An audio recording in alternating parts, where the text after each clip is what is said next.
Every time that you tune in to watch Early Exchange, it delights us and you will get paid for it, yes. From the time that the show ended yesterday till now, there have been new developments, particularly around the government of Nigeria. These and other issues will form discussions this morning. I am Blessing AJ. Good morning. Welcome to Early Exchange. Ayo Jimmy is here. Hello, Ayo. Someone said before we came on air that you look expensive. Is that true? I am actually expensive. It's not about looking expensive. Thanks for the compliment anyway. Good morning and welcome to Early Exchange on Soup News. Like Blessing said, we now have portfolios assigned to our ministerial nominees. The nomination at the first instance was like, okay, get set, and now we have go. Now, we can go fully. So on the show today, we'll be focusing on, the economy, the Nigerian economy, and how do we navigate the challenges of our economy now that we have people assigned to tasks. But before then, let us just go to Olaoluwa Awe, who is standing by and is very, very enthusiastic to give you updates around the world in the last 24 hours. Ola, good morning to you. Yes, good morning, Ayo Jimmy. Hope I look expensive too. You are expensive. Good morning to you out there. Welcome to the morning news update on Early Exchange. I am Olaoluwa Awe, and as the sun rises, so does our commitment to bring you the latest insights and the happenings around the world, progress, challenges, and innovations that shape our world. From groundbreaking advancements in technology to interesting business and economic development, we're here to provide you with a curated look at the changes taking place around us. After the break, stay tuned.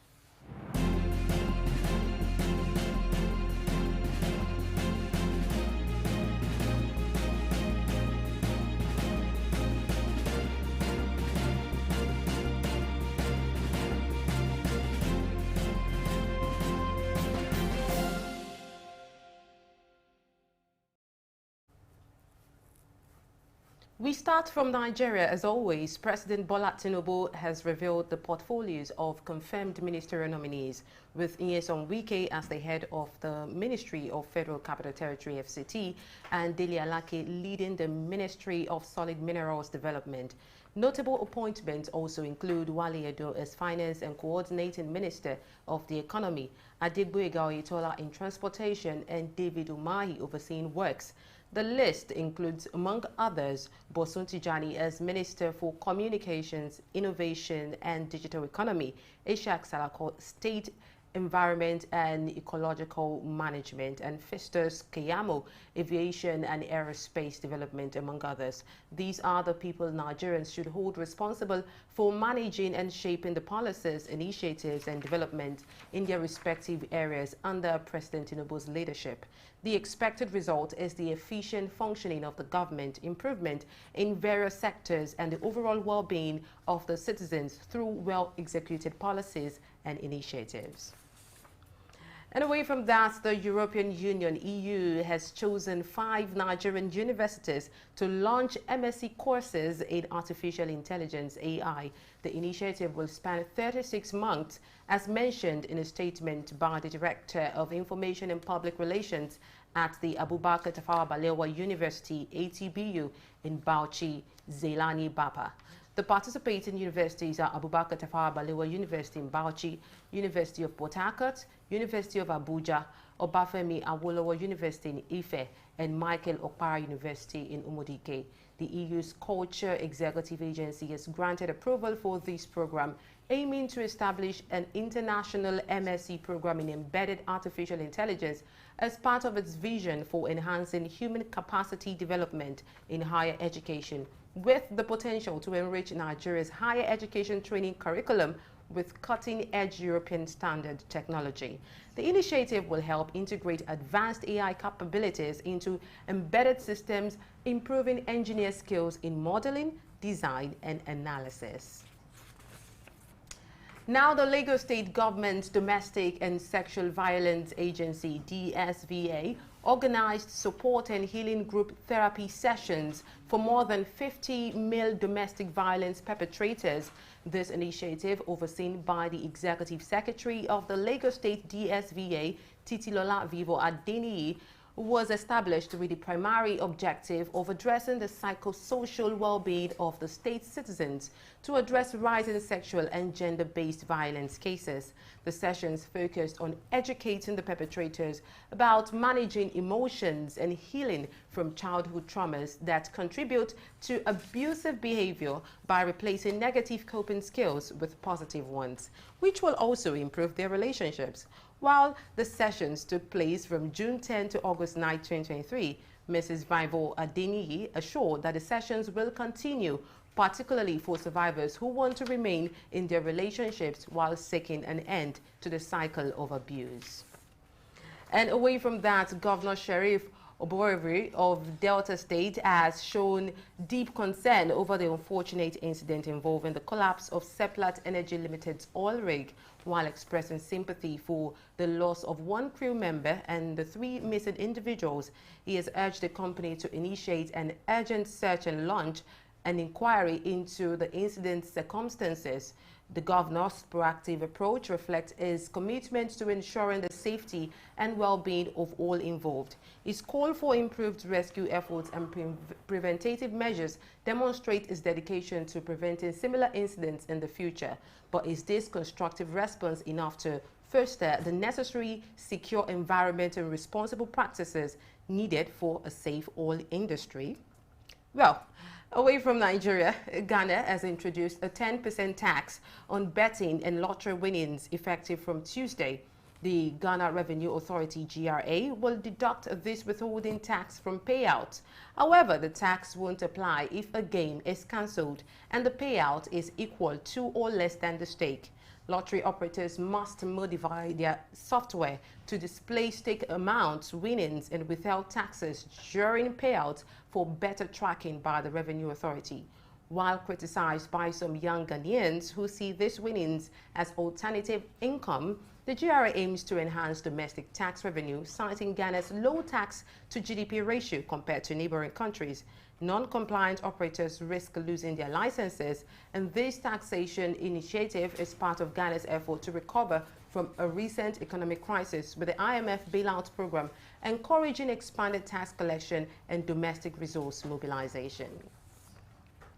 A petition advocating the ban of social platform TikTok has sparked a debate among Kenyan members of parliament and citizens. The Kenyan parliament deliberated the petition presented by Pop Ndolo, who urged MPs to outlaw TikTok due to concerns over its impact on cultural and religious values.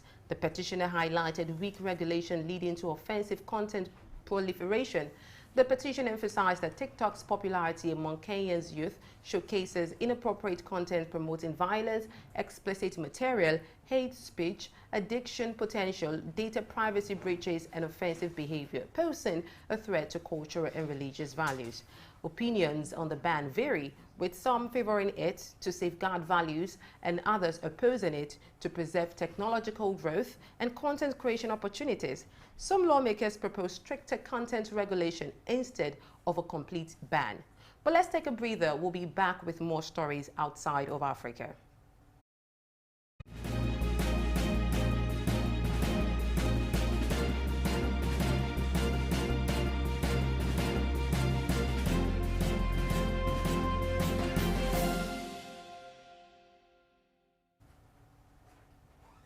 And welcome back to the morning news update. Once again, I am Olaoluwa Awe. This time I start from the Dubai International Airport DXB, which has now introduced streamlined passport control procedures for travelers aged 4 to 12, allowing them to independently stamp their passports upon arrival. Passengers aged 12 and above can use smart gates for a quicker process simply by looking at a green light without document scanning.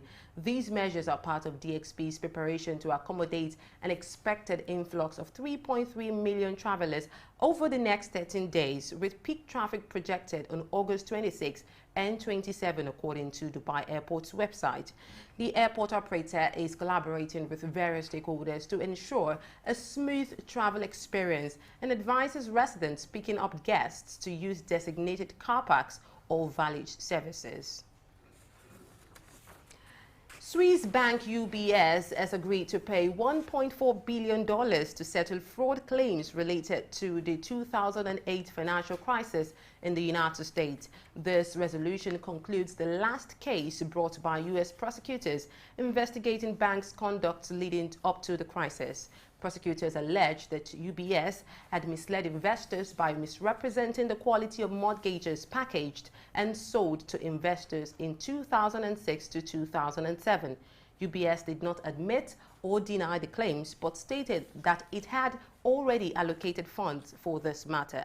The settlement addresses all civil claims in the U.S. UBS becomes the 18th firm to settle for its role in the crisis, with global penalties totaling over $36 billion.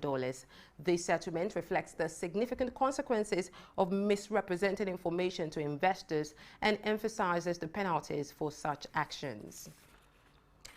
And away from that, renting costs in the United Kingdom have surged to their highest level since comparable records were initiated in 2016, with prices increasing by an average of 5.3% in the year ending July, according to data from the Office for National Statistics, ONS. The rise is attributed to robust tenant demand and a scarcity of available rental properties.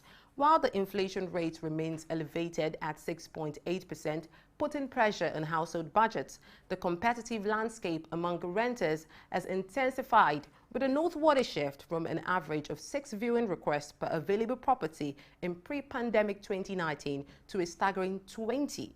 In London, rents climbed by 5.5%, marking the sharpest increase since comparable records were introduced in 2006. Similar upward trends were observed in regions like the West Midlands, Yorkshire, and the Humber Wales, Scotland, and Northern Ireland. Solutions may include increasing rental property supply, promoting responsible investment, implementing rent control measures, and fostering a competitive rental market. Still in the UK, the Bank of Ireland has resolved technical issues that allowed certain customers to withdraw or transfer more funds than they had in their accounts. The glitch, including a problem with the bank's online app, permitted customers with low balances to transfer up to €1,000 into a linked account with a digital banking app, which could then be withdrawn from ATMs. Social media posts about the glitch caused queues at ATMs, but the bank has since fixed the issue and restored services, assuring affected customers that excess transfers and withdrawals will be applied to their accounts. Irish Finance Minister Michael McGrath has also asked the central bank to establish a full account of what happened and whether any further steps are required to reduce the risk of such outages across the sector.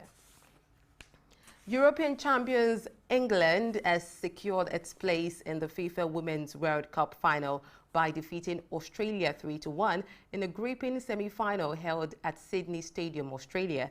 Before the match, Australia's head coach acknowledged England's status as favourites based on rankings and player placement, highlighting the significance of home crowd support. England's head coach, in response, emphasized the tight competition between the two strong teams and the importance of careful analysis to exploit strengths and weaknesses. The victory against Australia avenged a previous friendly defeat and ended Australia's 30-game unbeaten streak under England's leadership. And China has excluded Canada from its list of approved destinations for group tours, which includes countries like the US, UK, and Australia. The move is seen as a response to Canada's recent accusations of Chinese meddling in its politics. Chinese officials stated that Canada was excluded due to its claims of foreign interference, and this decision could significantly impact Canada's tourism industry, as Chinese tourists were estimated to contribute over $1 billion Canadian annually to the economy before the pandemic. The exclusion reflects deteriorating relations between the two countries following espionage allegations and diplomatic tensions. But to resolve Canada's exclusion from China's approved group tour destinations, both countries could talk, show they are not interfering, share cultures, promise tourism support, work together economically, highlight positive teamwork, build trust, involve more countries, and plan for the future. And that's the morning news update on Sook News. I am Olaoluwa Awe. Stay tuned for more analysis on the news. After this break, Blessing and I return to analyze these updates.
Thanks for staying tuned. Let's begin with the developments that have just happened. I mentioned earlier that there are new developments around the government of Nigeria. Yes, there have been screening for ministerial nominees, and now portfolios have been assigned to those who have been confirmed. So we'll take a look at some of the portfolios that have been assigned to the confirmed ministerial nominees. I have Idausa Usamanze here with us this morning. He is the Director of Policy and Research, Africa Development Study Center. Good morning, sir. Welcome to the show. Miss Aiche, good morning. Hi, Jimmy, good That's morning. strange that you told me that. No, well, since we have portfolios assigned, it means everybody should be put where they probably belong. Yeah, you are still in this. And then it just are you sure I probably belong there? Oh, no. Well, that's it's a title you well deserve. Okay.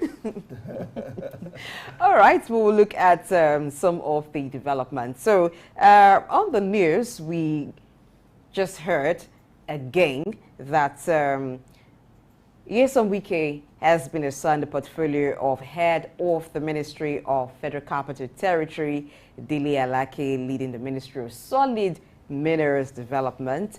We also have Adegbuiga Oyetola in Transportation, David Umahi overseeing Works. Now let's come to Finance. Wale Edun as Finance and Coordinating Minister of the Economy. We don't have a woman this time, it's a man. Okay, and then we have Bosun Tijani as Minister of Communications, Innovation and Digital Economy. Festus Kiyamo, Aviation and Aerospace Development.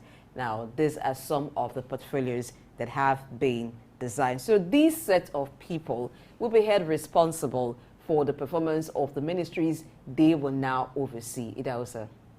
Yes, of course. The long-awaited assignment has been done now eventually after the rigorous screening at the Senate chambers. A lot of them have spoken glowingly about how passionate they are to see Nigeria come out of its current economic challenges. Now the ball is in their court and they have to play to win. Really, talking about playing to win, it's one thing to talk that you can do it. Then when the opportunity makes itself available, it's another for you to really prove that you really can do it. Yes, if you look at the caliber of people and their antecedents in their respective areas of expertise, hopes are high that yes, they will be able or they should be able to perform to expectation. Let's just see what happens. Time is the ultimate revealer, and in the end, the true champions will emerge. I do hope that Nigeria will emerge the champion collectively. But one name just and the portfolio assigned to him.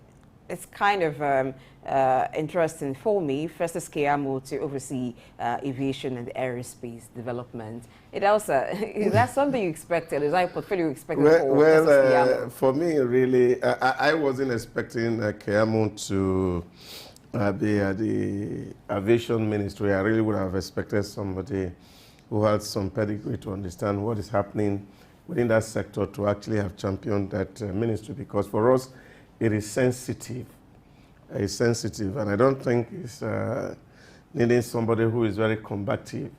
I will need somebody who is level-headed to be able to see what is actually going wrong in that sector and see how we can, by dint of understanding of the space, be able to actually attract international airlines to come to Nigeria. You go to Rwanda, you have over 30 international airlines betting there on a daily basis. But that's not so for us. And so as a huge space, we need somebody, would have needed somebody, but of course it's not to say that it's incompetent, but I feel that there are a lot of places where people can be very competent and then of course understand the dynamics of how the industry works. Because in the final analysis, you're going to be managing technicians, especially in that space, because it's a specialized industry. Yes, it is. So if you don't know the technicalities around it, of course, the technical people will bamboozle you. And you may not be able to really make any significant input, because the civil servants will tell you what is to be done. And if you don't have the core competence to know whether the decision is right or is wrong, then a lot can really go wrong. But you've been an advocate of the fact that at the level of a minister, it's more of an administrative, competence as against technical competence. Of course, I do know that the aviation is a very specialized, sector. But then, maybe we need a bit of combativeness, to use your words now. That is a no-nonsense, no-excuse sector. And maybe we need someone who, apart from the fact that, okay, you must be technically endowed, which I align with you on that, but in terms of the persona that should man that kind of aviation, it should be someone that even those working for, even the technicians will know that this is a no-nonsense boss. There must be zero excuses for efficiency and performance. Maybe that's the point of view the presidency looked at it to appoint. Yeah, well, it is possible that the president is looking at it from that point of view. But for me, really, because we are also adopting the British style of administration, which, of course, those days in the early years in the university, they call it the spoiled system, whereby really they are looking at it from the administrative point of view. But my real challenge is that when you have a specialized industry where a lot of technicalities is involved, if your technical crew tells me this morning that, look, this camera has to be this way, and I don't have the competence to argue either way, they could just have their way, because common sense will not prevail. So I think that's the point I'm trying to make, that you see there are some industries that are specific, that when, of course, debate comes and things are put on the table, because the duty of every leader is to take decision and to weigh alternative, and then you will be able to know which one works better. So there are some areas for me where common sense may not work, because you need to have some technical clue to be able to determine that this is what is right to be done and this is what is not. Because if they bring in the technical argument, of course you have to submit. I agree with you totally on that. But let's see what happens with aviation and aerospace with Festus Keyamo on board. Perhaps sanity needs to come to our airports. Okay, that's maybe that's the point I was trying to make. You see, I was because making. apart from the fact of the operation, you see, coming into Nigeria on Sunday night, you come and sit out at the Lagos International Airport.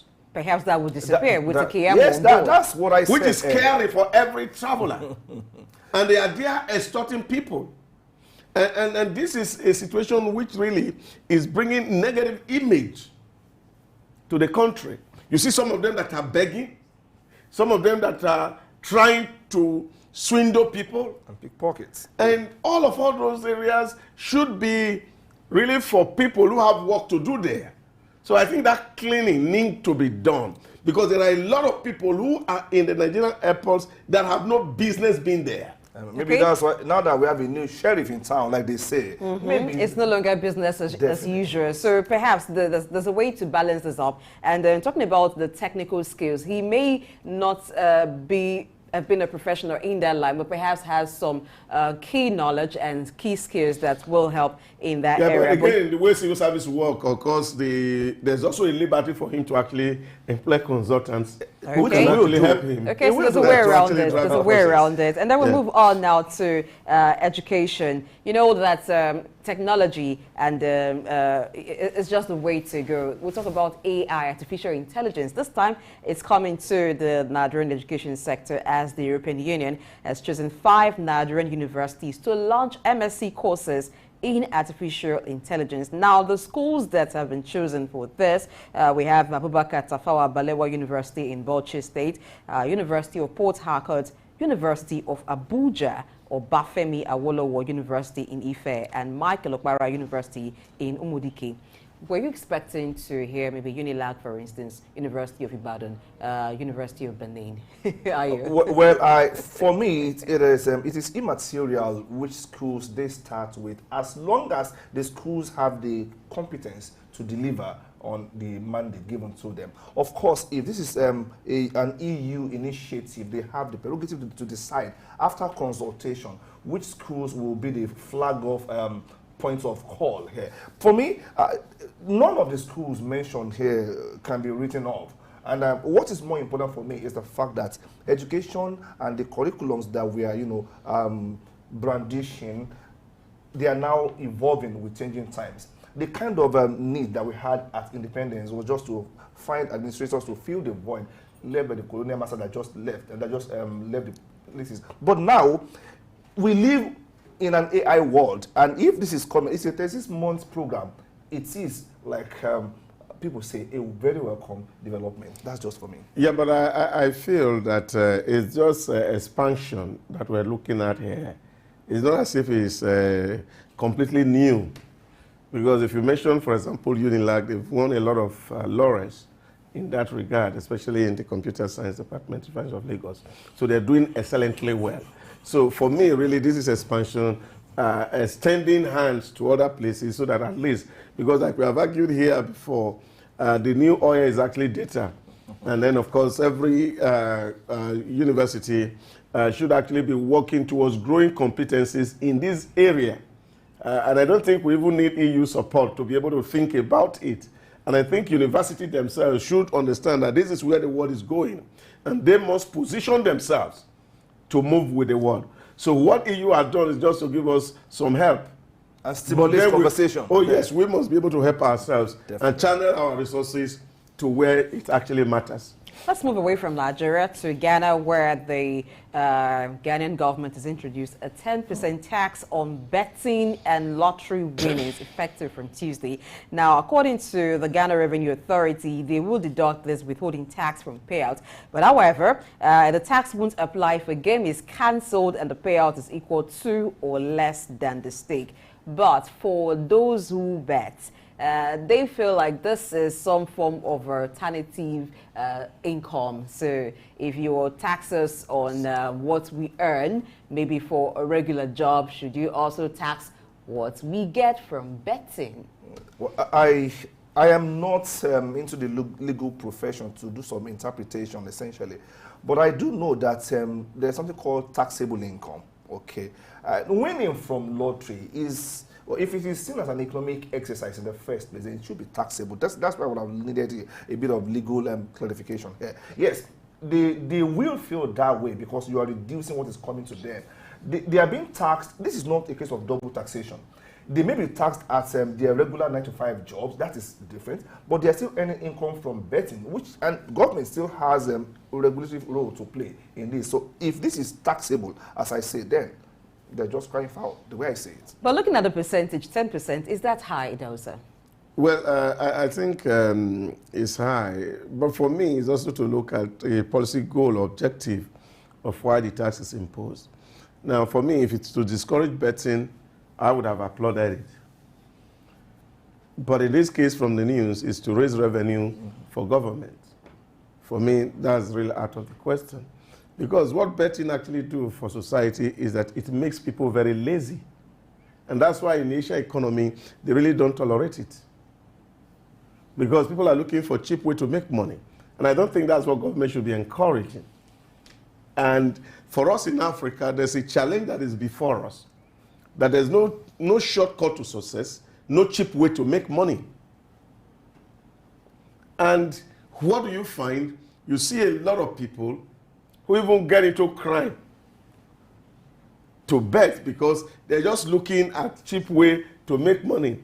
I remember some years ago, you know, they gave somebody money to go and buy something for a public function. And he entered into the betting spot, used the money to quickly do bet. And then he lose the money. So these are not things for me that we should be encouraging within the African space. People should be taught hard work. People should be able to work with their hands and make ends meet. You know, growing up as a child, I attempted to bet. And when I lose, my eldest brother called me and said, you know, you are a thief. Because if you are thinking to use 1 naira to win 10 naira, then you are not an ordinary human being. You must be a thief. But since that day, I stopped to bet. Because I feel that, you see, there are some certain level of things that people should understand. And how do we encourage people really?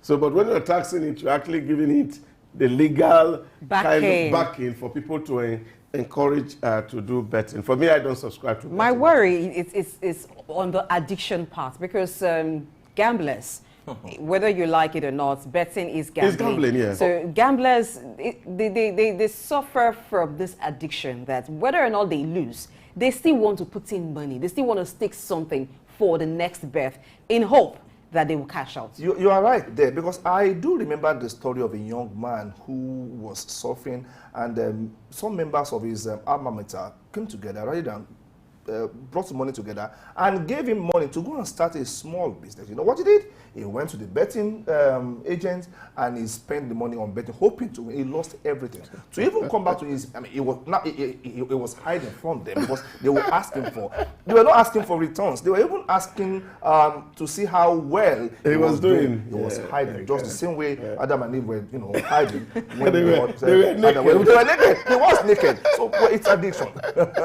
Well, still talking money issues, the Bank of Ireland had a technical issue where there was a glitch and then it resulted to the problem with the bank's online app that permitted customers with low balances to transfer up to 1,000 euros into a linked account with a digital banking app, and they could actually withdraw the money from the ATM. Though the bank has resolved the issue, but the Irish Finance Minister, Michael McGrath, has asked that the central bank establish full account of what happened and whether any steps can be required to reduce the risk of such outages. Now, where a glitch happened and then some persons noticed that they could actually withdraw more than they had in their account, and there was a social media post, and before you knew it, there were long queues at the bank. People with less balances in their accounts actually were able to withdraw up to 1,000 euros in the space when the glitch happened before it was resolved and they could actually cash out. Now, bringing it back home, is there a possibility that something like that can happen? Now, for Ireland, the Irish finance minister has asked that they investigate it and check out the possibility of a recurrence of that happening. But looking at the finance system or the financial sector in Nigeria, is there ever a chance of something like that happening? I wouldn't say glitches can happen, but the possibility of people actually going to the bank withdrawing more balance than they have. I have been close to some people who work in the technical side of things in banks. You'll be amazed at how much effort they are putting in to ensure that we don't have glitches like this. But there are always downtimes, as they say, even in the ICT sector, as it pertains to banking operations. Yeah, well, human beings will be human beings. If you allow that to happen anywhere in the world, there will be people who will take advantage of it. That is just a fact. So the best thing is do everything possible to ensure that that does not happen. I mean, if it happens, the response time matters for me, because yes, what will be, but how you respond and how quickly you respond will be the ultimate differentiator. That's just my take on that. Yeah, but you see, we've all enjoyed some of those things in time past. Right. For example, when the telecom came newly, and all of a sudden you see some big credit on your line that you didn't buy. Where was I then? Oh, yes, you were alive. I didn't get that. I didn't get that. I didn't get that. You see MTN, you see they are created with 10,000, it will be on your phone, and people are struggling to quickly use them out. So sometimes you find those glitches happen in the network where people really have to deal with these technical issues, because these are wiring that is done through the technology, because no matter how foolproof technology may seem like, sometimes mistakes happen, and some of all these challenges, you can find them. And of course, I took an Uber recently, and the guy said he just woke up and he saw an alert on his account of over 5 million. And he ran to the bank and said, look, I didn't put money in here. Okay, so glitches like that. So sometimes it happens. All right. Really, maybe wrong posting. Sometimes people who are working, they may not even be, in the right frame of mind. And sometimes money are wired into the wrong account and things like that. So I think they do happen. Yeah, and even when they do happen, what I was thinking that if something like that should happen in Nigeria, just like the Uber guy was afraid to go make a withdrawal, will people be bold enough to get to the bank and begin to withdraw more than they have? That's something I don't think some Nigerians will have the guts to do, particularly when it's a bank. But that's why we talk about value systems. Where people have really great value, they will not. They won't take. They may fear the repercussions and not want people will not to do that. It's those who have no value, people of low virtues, that will go ahead to actually do the work. You should be scared when you meet money that is not yours. That's not yours. Because you know that somehow you will pay for it. You will. Nothing is free. There's no free lunch. They say even in anywhere. Okay. We'll take a break from the discussions on the news-based developments, and then we'll look at some other issues. Stay tuned to Early Exchange. We're just starting.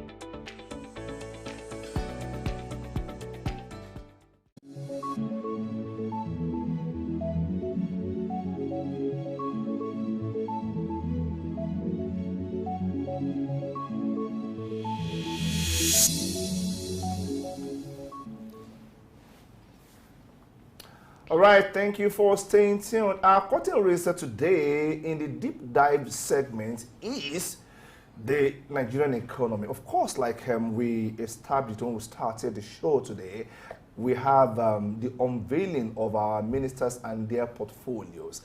I mean, those who were successfully screened by the Nigerian Senate. Okay, now one of them is Wale Edun, who is the Minister of Finance and the Coordinating Minister for the Economy. What a time to be the Finance Minister in a country like Nigeria. Of course, we have over $400 billion worth of GDP last year, but then this is an economy that is, for the want of better expression, in some kind of challenge, if not too much at the moment. We have the fiscal and monetary policies that have been brought to the fore by the present government, and we have our challenges that we are grappling with now. Now he has been appointed, and of course, going by his antecedents, all eyes have been on him, and people not quite feel. A lot of people are believing that, okay, he has the competence to make this thing work and create that turnaround that every Nigerian, both at home or in the diaspora, is looking out for. So we'll start with that, and Idahosa will be here to talk about, I mean, he is actually here to talk about that. Wale Edun, the man himself.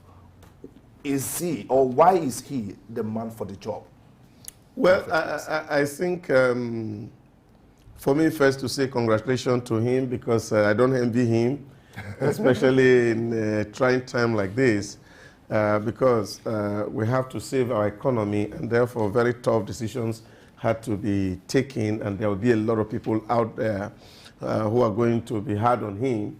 We're going to see a lot of actions that are coming from people with socialist tendencies, people who believe in government interventionism, of course, those who also believe in welfare states and all this kind of philosophy that drive economic development. We'll all be there saying and say, look, this is where we go. But I feel that it's a position well deserved. The appointment for me is a square peg in a square hole. He has done it before, especially as Commissioner of Finance in Lagos State. And that was happening at a time when, of course, Lagos had to face a dire situation like this. Especially when, of course, the now president was the governor in Lagos State, and he attempted to create council, which were on constitutional issues. And then, of course, the then president said, well, you can't create council because if you have to create council, you have to amend the 5th schedule of that constitution, which has listed the names and number of local governments in each state. So if you don't amend that constitution, you can't create state.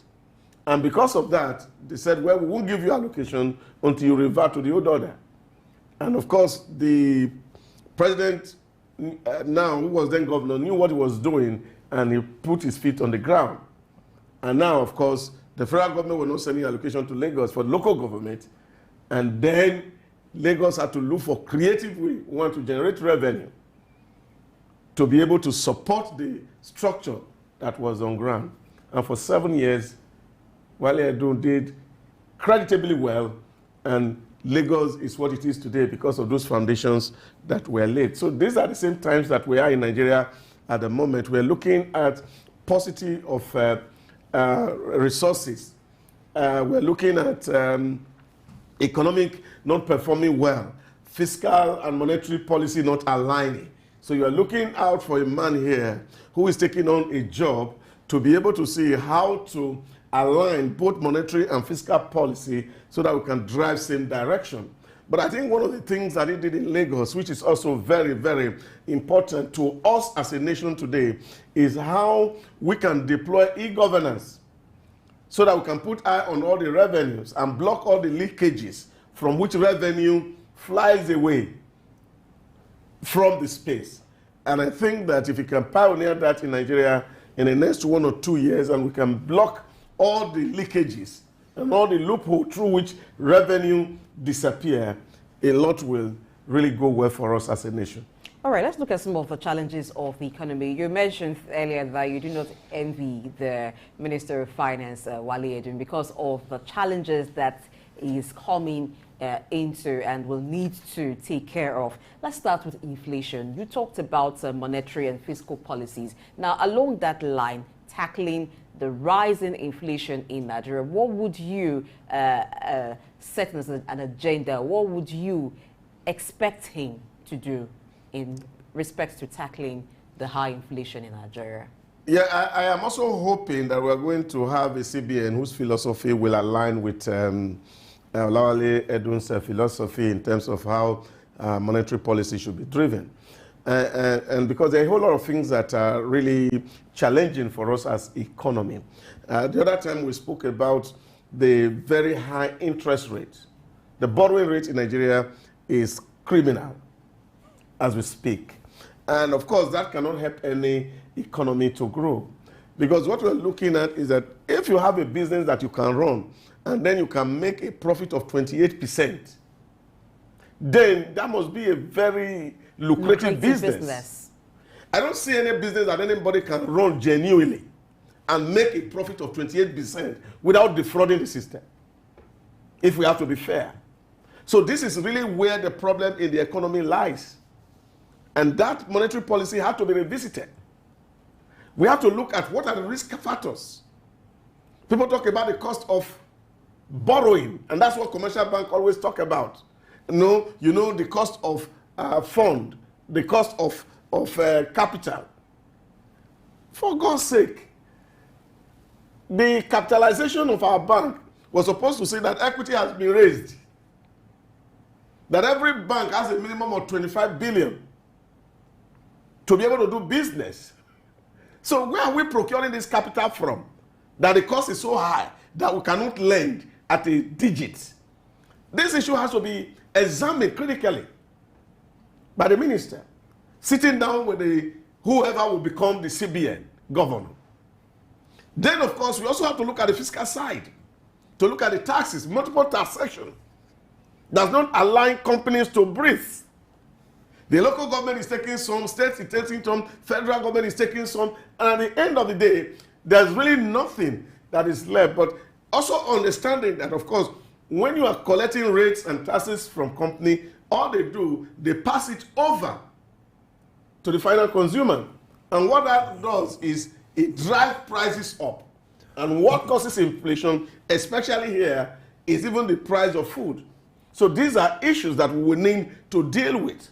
Now, we also have issues with logistics, which we also need to tackle drastically, because a lot of the real driver for inflation in Nigeria is the cost of food item. If you look at the statistics released by MBS, you see the one driving inflation hard is actually the cost of consumer goods. Now, why?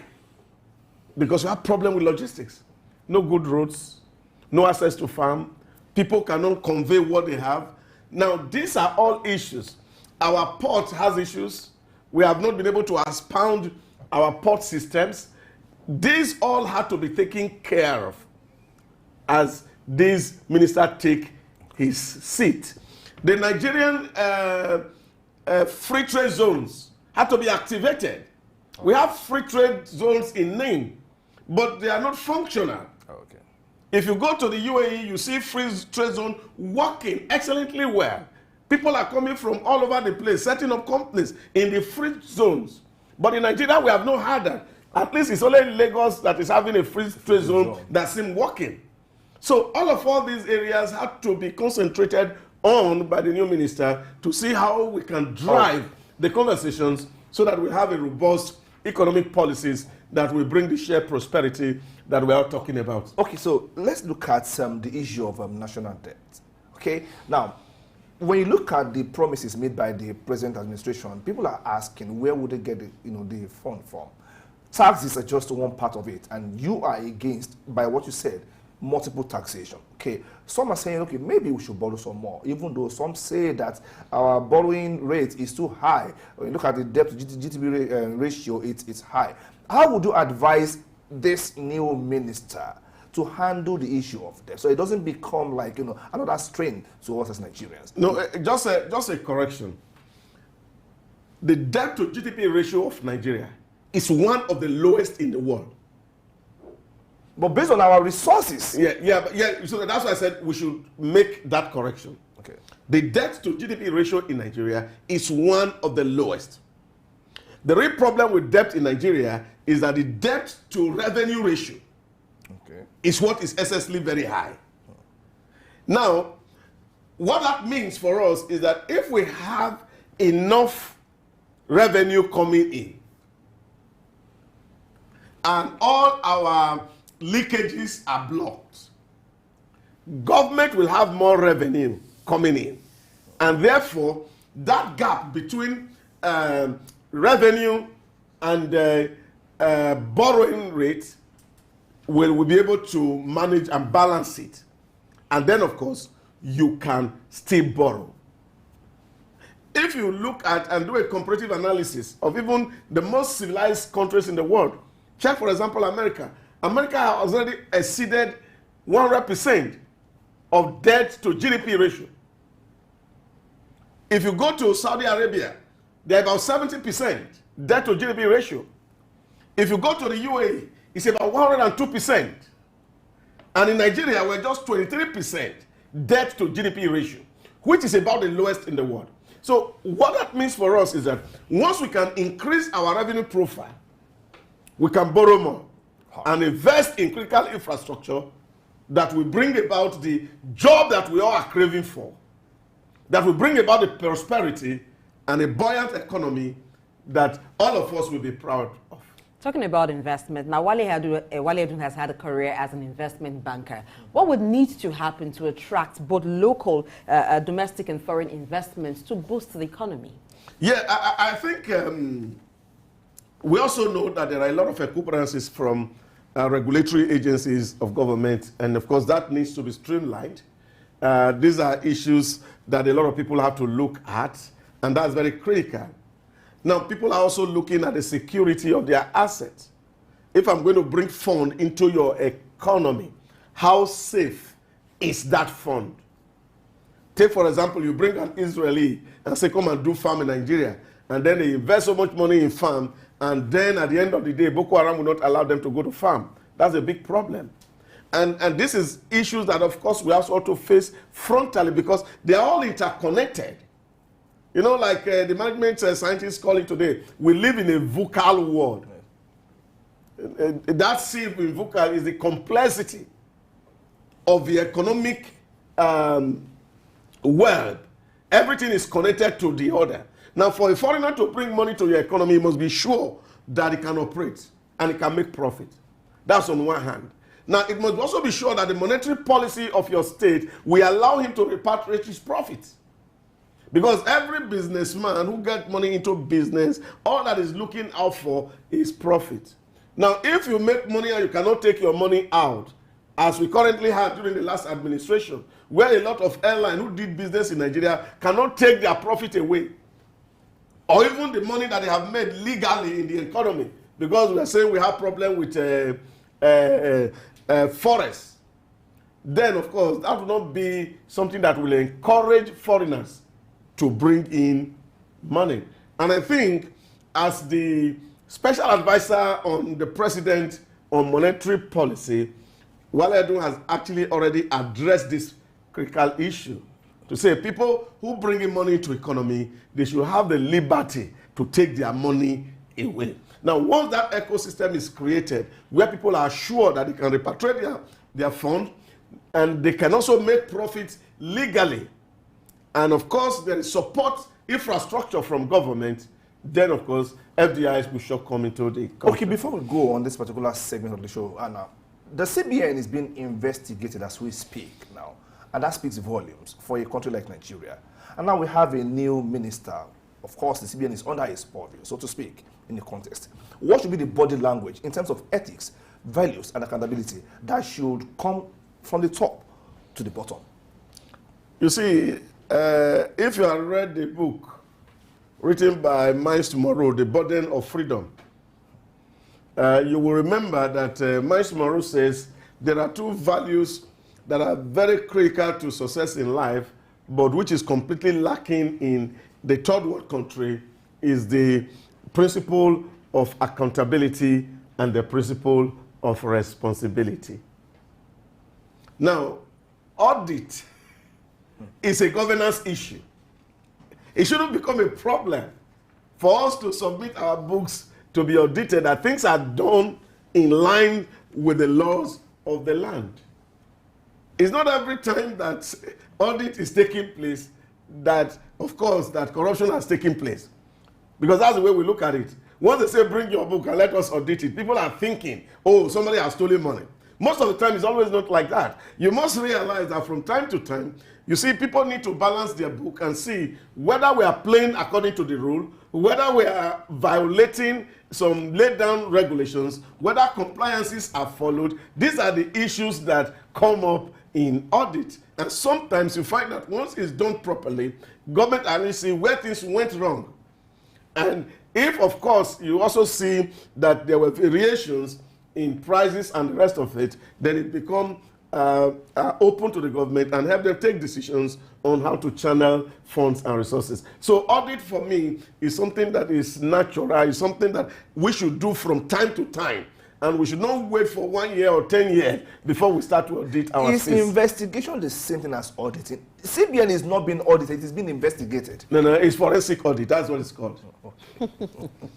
All right. Maybe semantics. No, it's not semantic. Because there's a whole new field that is called forensic auditing.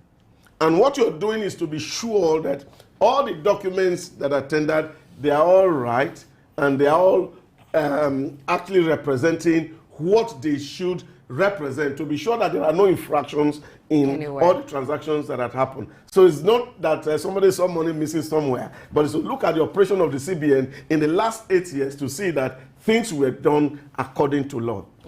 Let's talk about taxation. Now, while you were talking a while ago, you talked about the federal taxing, state taxing, and the local taxing. But revenue is needed. So what should be done in the aspect of taxation so that revenue comes, but also the domestic companies or even the foreign companies are not stifled with too much taxation? You know, for me, and this is why I really feel that, of course, the president is doing things for me that really satisfy me. The young man who has been made to chair the Tax Review Board from PwC has written extensively on tax policies. And one of the things he has advocated in the last report of PwC was the fact that we don't need higher taxes. What we need is how to broaden the base and capture more people to pay tax than increasing tax for the few that are paying. So once transparency enters into the system and we are able to capture all taxable adults in Nigeria and everybody is paying what they should pay, we won't need multiple tax, we won't need higher taxes. What we will be able to amass will be enough to drive the kind of development that all of us are looking forward to. But if we say all taxable adults, what exactly would we mean? Because in the informal sector, it seemed like we don't have a well-structured tax plan. Well, you like the formal sector, you pay your tax from where you work. Now, some persons may start paying more taxes if we go by the way it is. So what kind of structure needs to come into the informal sector so people don't pay tax here and they also pay tax there by making sure that everybody pays tax? I think it's just that we have a government that has a strong will to be able to drive this. If you go to Rwanda, for example, and you are selling corn on the streets, by that you are making some income. Yes. But those people the tax also authority is their responsibility to check you from time to time to see whether you have a tax receipt.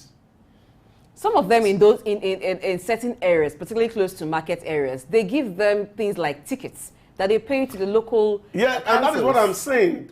In Lagos now, you can't see those kind of taxes. If you want to pay tax, you go straight to the bank because it has been operationalized in terms of e-governance.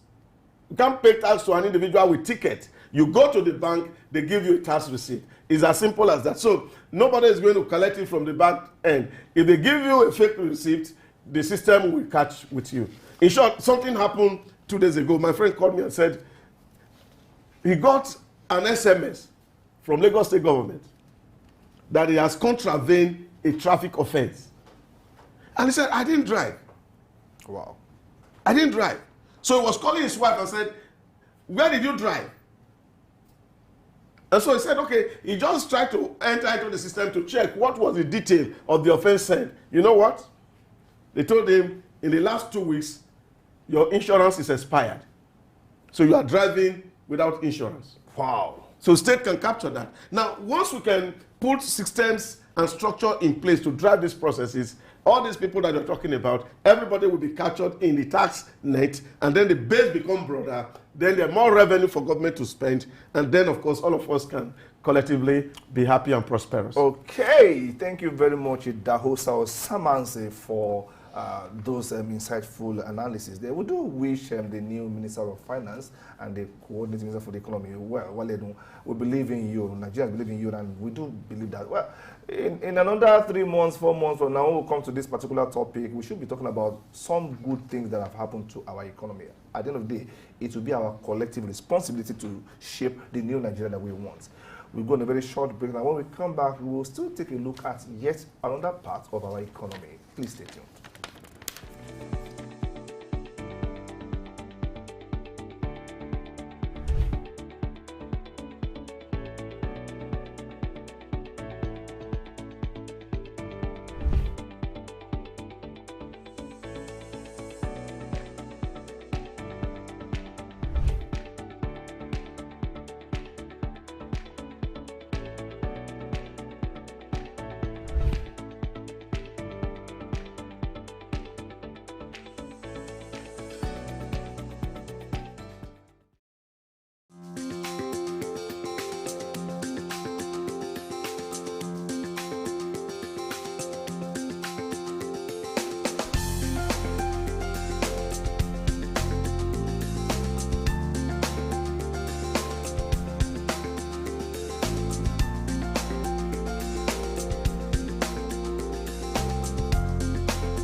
Thanks for staying tuned. Now let's look at ways to boost the Nigerian trade relations. First, let's get to know who the Minister for Industry, Trade and Relations is. Well, the newly appointed Minister of Industry, Trade and Investment is Doris Anite, who is a seasoned politician with their experience in both the private and public sector. So for the economy to be robust, of course, we must talk about trade. Nigeria has trade partners.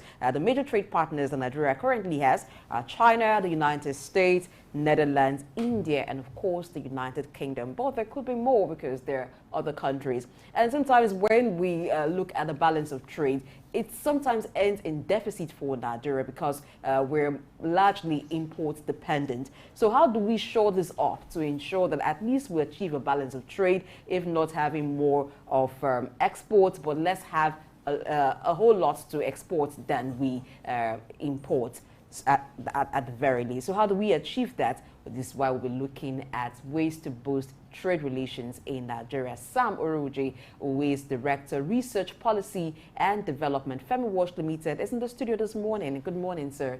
Thank you, Blessing. It's nice to have you here. It's my pleasure to be here. Good morning, Aya. Good morning. So let's look at some agenda that we may want to set for the new minister, so that there are actually ways to say, okay, they've done this, and in that area, Nigeria is developing. Trade agreements. What are the certain agreements that Nigeria should work on right now to improve relations with other countries? Thank you very much, Blessing. To answer your question in specifics, I'd like to look at the fundamentals. For the last 23 years, the World Trade Organization has been trying to improve on how we can improve on trade. And some of those agreements from Uruguay to Doha to Cancun, there are various agreements that has been put in place to improve on trade. So therefore, my congratulations to Doris Ntie as the Minister for Trade Investment. What is key, in my view, is I should go and review all the various trade agreements in terms of tariffs, in terms of trade facilitation. To what extent can Nigeria benefit from the global trade, the regional one, even at African regional level? So these are very critical. So one of the challenge to trade are market access. So these are some of the things she needs to put on our agenda so that we can improve on how we can improve local trade at the national level. How do we use the instrument at the ECOWAS level to improve on our trade relations? So top on the agenda, she will review all the various trade agreements from the international level, at African level. How do we take advantage of African free trade agreement? So are some of those critical issues that we need to review so that we can take advantage of trade relation at the global level, at the African regional level, then at ECOWAS level. Okay, thank you for that. Nigeria is unarguably a big economic powerhouse in the African region, essentially. Are we leveraging on this enough to build enough trade relations with our neighboring countries? Are we using the full strength of our leverage as the economic power center for Africa to establish robust trade relationships? What do we need to do more? Yeah, I don't really think so that we're taking advantage of large population. But the critical elements are what are the barriers to trade, what are limiting Nigerians to take advantage of a positive trade relation, particularly within the African region and the ECOWAS sub-region. I talked about earlier, access to market, what are trade negotiations, what are trade instruments that we need to put in place so that we take advantage of the market. So we need to open up the space. The ease of doing business are very critical factors that can make us take advantage of our population and see how we can benefit from trade relations within Africa then at the global level. All right, trade is exchange of goods and services between people, between businesses between countries. Now, the reason Nigeria has had trade deficits most times is because we're not exporting, we're not giving out, we're only buying a lot of times. So what are the export promotion initiatives that the current minister should focus on so that we have a lot to even trade in to begin with? Actually, we have a lot to trade on, but the challenge, number one, I mentioned that, and that's very critical for that sector, market access. We need standardization for our products so that they can meet international standards. These are the key elements that she must work on to promote trade and investment. And that, again, we equally attract foreign direct investment into that sector so that we can boost trade relations, even within the sub-region. So we're not really tapping into, so you need tariff, market access, source of funding for small and medium enterprise to be able to access funds so that they're able to export, and the pressure on foreign exchange will be reduced drastically. So market access is very key to promoting trade relations. Okay, now, there is the risk of fluctuating commodity prices. How can we mitigate this particular risk to promote, local industries and even exchanges with the rest of the world? Commodity prices are always fluctuating. How can we mitigate the risk as a country? No, what is important, once you put standards in place and you're able to process your commodities, then even the vagaries of prices, but then you're able to sustain the business. That's a global trend. So, but what is key is that you must provide the enabling environment. You must have access to market. All the items or goods and services must be standardized within the framework of trade policies across the world so that you can take advantage of those agreements that you talked about earlier. Now, looking at reforms, are there specific reforms that will need to happen to improve the business environment, both locally, regionally, and then across continents? Yes, reform at home at the national level and sub-national level, improving infrastructure, reduction on these multiple taxes that are disincentive to investment, particularly for local farmer. Security issues must be addressed so that we can find a way to get more people into the farm so that we can produce adequately to sustain food security first and foremost. Then we can export those items within the region at the African level. We must take advantage of the African Free Trade Agreement. Africa is about 1.3 billion people. So to what extent can we play at that arena so that we can improve our relationship in terms of boosting trade, and we can earn more foreign exchange? Okay, let's take a deeper dive into the Africa Free Trade Agreements. What are the factors limiting its efficiency? It also mentioned it earlier that the free trade zones are not really as activated as they should be in Nigeria. What are the challenges that the Free Trade Agreement is having, and how can we navigate our way around the challenges? I think one of the major challenges is the configuration, or what you call the political geography of Africa.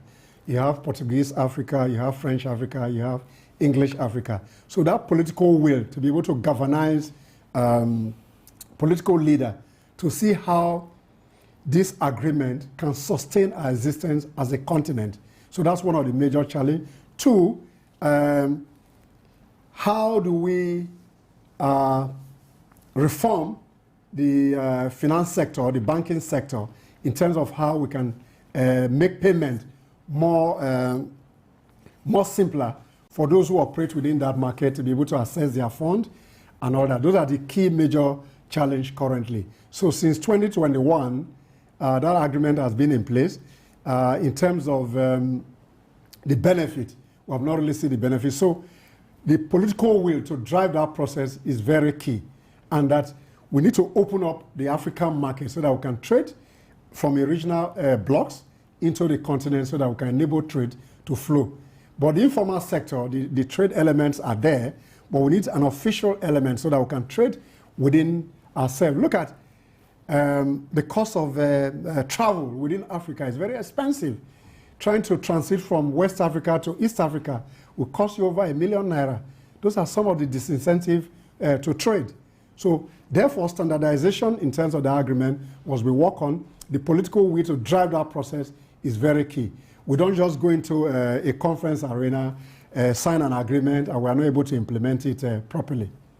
Okay, we've been talking so much about trade in items, but let's look at services.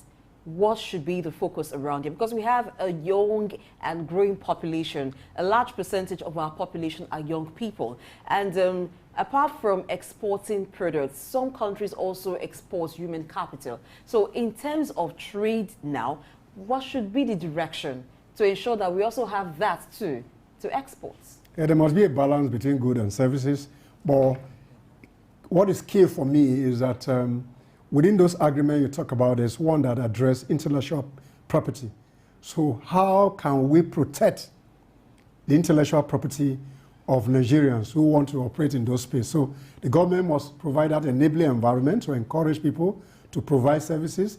And this trade agreement, you see, have elements that address intellectual property. So services and goods are critical sector that we must improve upon to improve our trade relationship. And within the ECOWAS sub-regional liberalization trade scheme, you have some of these agreements already in place. To what extent can the Ministry of Trade and Investment exploit those agreements to the benefit of Nigeria? So the roadmap for the new minister is that he should review the various trade policies, agreements, what are the challenges to barriers of trade so that we can enable more goods and services, first and foremost within the sub-region, then the continent at large. Then we'll now talk about how we can play at the global space. Okay, you really can't export what you don't have. We do know that the bulk of our revenue now, or the anchor of our foreign trade now, is on oil, essentially. And of course, we know that the government is trying to diversify the economy. Agriculture is still being looked at as one key area to look into.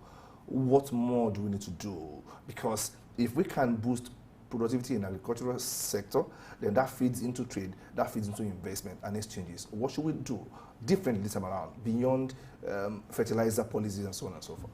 I think what is key in the agri sector, number one, the security issue must be sorted out so that people can go to farm. Number two, access to market is very critical. To what extent can people bring their goods and services into the market so that you can process those goods for export?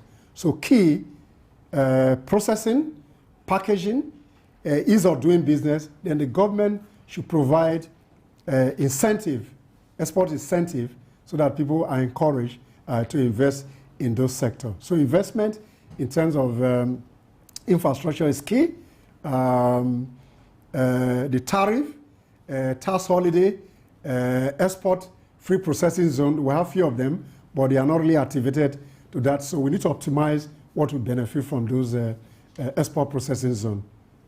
The world has gone digital, so to what extent will the development of digital trade platforms, e-commerce solutions expand Nigeria's reach without necessarily having to talk about moving maybe items directly from here to there, or people having to do these things by themselves, but there's a platform by which the other persons can have, other businesses or persons outside Nigeria can have access to what they do here. So how do we go about achieving this as regards digital platforms, e-commerce solutions? E-commerce solutions are already there, but what is making us not to exploit that is the issue with standardization. Our people, I hear that people take yam from Ghana and bring them to Nigeria, and they say they are exporting those things. But we have issues here. Ghanaians are taking yam from Nigeria and they are exporting those things. They are able to standardize to meet those international requirements. So what is important back at home is that we must improve on our packaging, then we can exploit those opportunities in e-commerce so that we can drive the process, improve the volume of trade. So standardization is key in terms of exploiting those opportunities for our trade relation, particularly at the global environment. There are certain trade platforms in Nigeria, and of recent, some of them have been under scrutiny. Take, for instance, Binance. Now, if we develop trade platforms, payments platforms too, that support online trade, that support digital trade, that can be trusted, that can actually facilitate a lot of online trade relations. Should we be looking at developing things like that? No, those platforms already exist. So what you are trying to talk about, they were developed by private sector. So should we be looking at some form of public-private partnership into the development of those things to make them more regulated, more formidable? I think they are regulated. The point is that the government can provide some incentive for those who are playing in those sectors so that they can scale up. So generally, both private and government can benefit. Even the government itself is trying to go e-governance to be able to aid its own services to citizens. Therefore, private and private sector, government and private sector partnerships, yes, can scale up those services. But those platforms are already there, and Nigerians are playing in those sectors. Even within, there are a lot of Nigerian businesses, even in East Africa, that are offering those services so that people can trade. So we need to just scale those things up so that we can benefit more. Okay, let's talk about the investment outlook for Nigeria as a whole. I will have you speak both as an insider from Nigeria. What does the outlook resemble? And from the outside, how are we perceived from the outside? Talking about the investment outlook of Nigeria. What are the strengths that we have and what are the deficiencies, if there are any, that we need to work on to make us investors' choice, so to speak? All right, the first one, let's speak to the national one. For us to be able to attract foreign investment, what is important is that ease of doing business must be, the government must be very clear. The issue of multiple tasks must be addressed so that investments can come in. Then security is a major challenge. We need to address that at the national level. On the other hand, we have the population that can sustain the kind of investment that will come into the country. Then clear e-governance, sustainability for those who want to bring their business into Nigeria are key that can sustain those kind of outlooks. So ease of doing business is key, security is key, then multiple taxation, then we need to deal with the foreign exchange regime as well, so that people think when they invest money, they are able to get adequate return on investment for what they bring into Nigeria. Nigeria has lots of natural resources aside oil. And we've often talked about diversifying the economy. And when we talk about that, the attention moves quickly to agriculture. But what about developing the other natural resources that we have, the minerals, so that we can have a robust economy? I think the last report, if I'm correct, the non-export, the non-oil sector gave us some more revenue, even almost higher than, if I'm correct, higher than the earnings from oil in the last... Does that include the mineral sector? Yes, some mineral sector. So we need to develop the other sector. You talk about bitumen. We should not be importing bitumen to Nigeria for road construction. We have reserves across Ondo area. You have dolomite and all that, marbles around Igbeti area in Oyo State. So we need to exploit most of those things so that we reduce our dependence on import. And once we're able to reduce our dependence on import, then we have more revenue locally, and government is able to provide adequate service that will enhance our common shared prosperity as a country. Okay, there have been efforts in the past to develop some other solid minerals. We still talk about the Ajakuta steel industry now. Beyond just saying we need to develop it, what have been the challenges that have faced us as a country and stopped us so to speak, from developing other sectors apart from agriculture? What are the challenges, and how can the new minister now, take a look at that and make something happen in the positive direction? I think the challenge always is leadership. To what extent do leaders really believe in some of these projects? But then there's a new person in town, and let's see how he can push some of those agendas so that we can bring those industry back on track. So political will and leadership is required to be able to rejig the economy. Therefore, the minister charged with this responsibility must look at their mandate, and the president must set critical agenda. There must be milestones, deliverables, set targets, and timeline to deliver on those key elements so that the citizens will benefit from the current regime. Now let's talk about tariff. Are there certain aspects of tariff that we may need to maybe amend to make Nigeria very attractive for other countries to trade with? When you talk about tariff, if the international tariff, the World Trade Organization already have certain agreements in place that support trade among nations, even within the continent at the regional level. So those tariffs are there, but we should exploit those windows more so that they can benefit citizens in terms of how we trade with one another, even at a subnational level, at the national level, regional level, and at the continental level. And there's an opportunity within the African Free Trade Agreement that supports some of those tariffs that you're talking about. To what extent do our leaders have the political will to pursue those agendas? So the minister should look at those frameworks. To what extent can we benefit more from those frameworks? And that's the conversation, and that's the agenda that we should set as a media. And we can begin to look at some of these agreements and see how we can remind those people who had the mandate to pursue this agenda so that we can benefit. Okay, now, to boost investors' confidence, especially from the outside, and encourage them to invest in our country, we must promote transparency. I know that Nigeria is big on fighting corruption. Every day, the Nigerian government is doing everything possible to fight corruption. Beyond the conventional ways of fighting corruption, what more can be done, maybe in our processes, to promote transparency and, as a result, gain the confidence of investors? Well, I think the word is good governance, open democracy, sustainability of business. We boost investors' confidence in the country. And I think over the years, when we talk about fighting corruption, in my view, to a very large extent, leadership has always paid lip service. What do you need to fight corruption?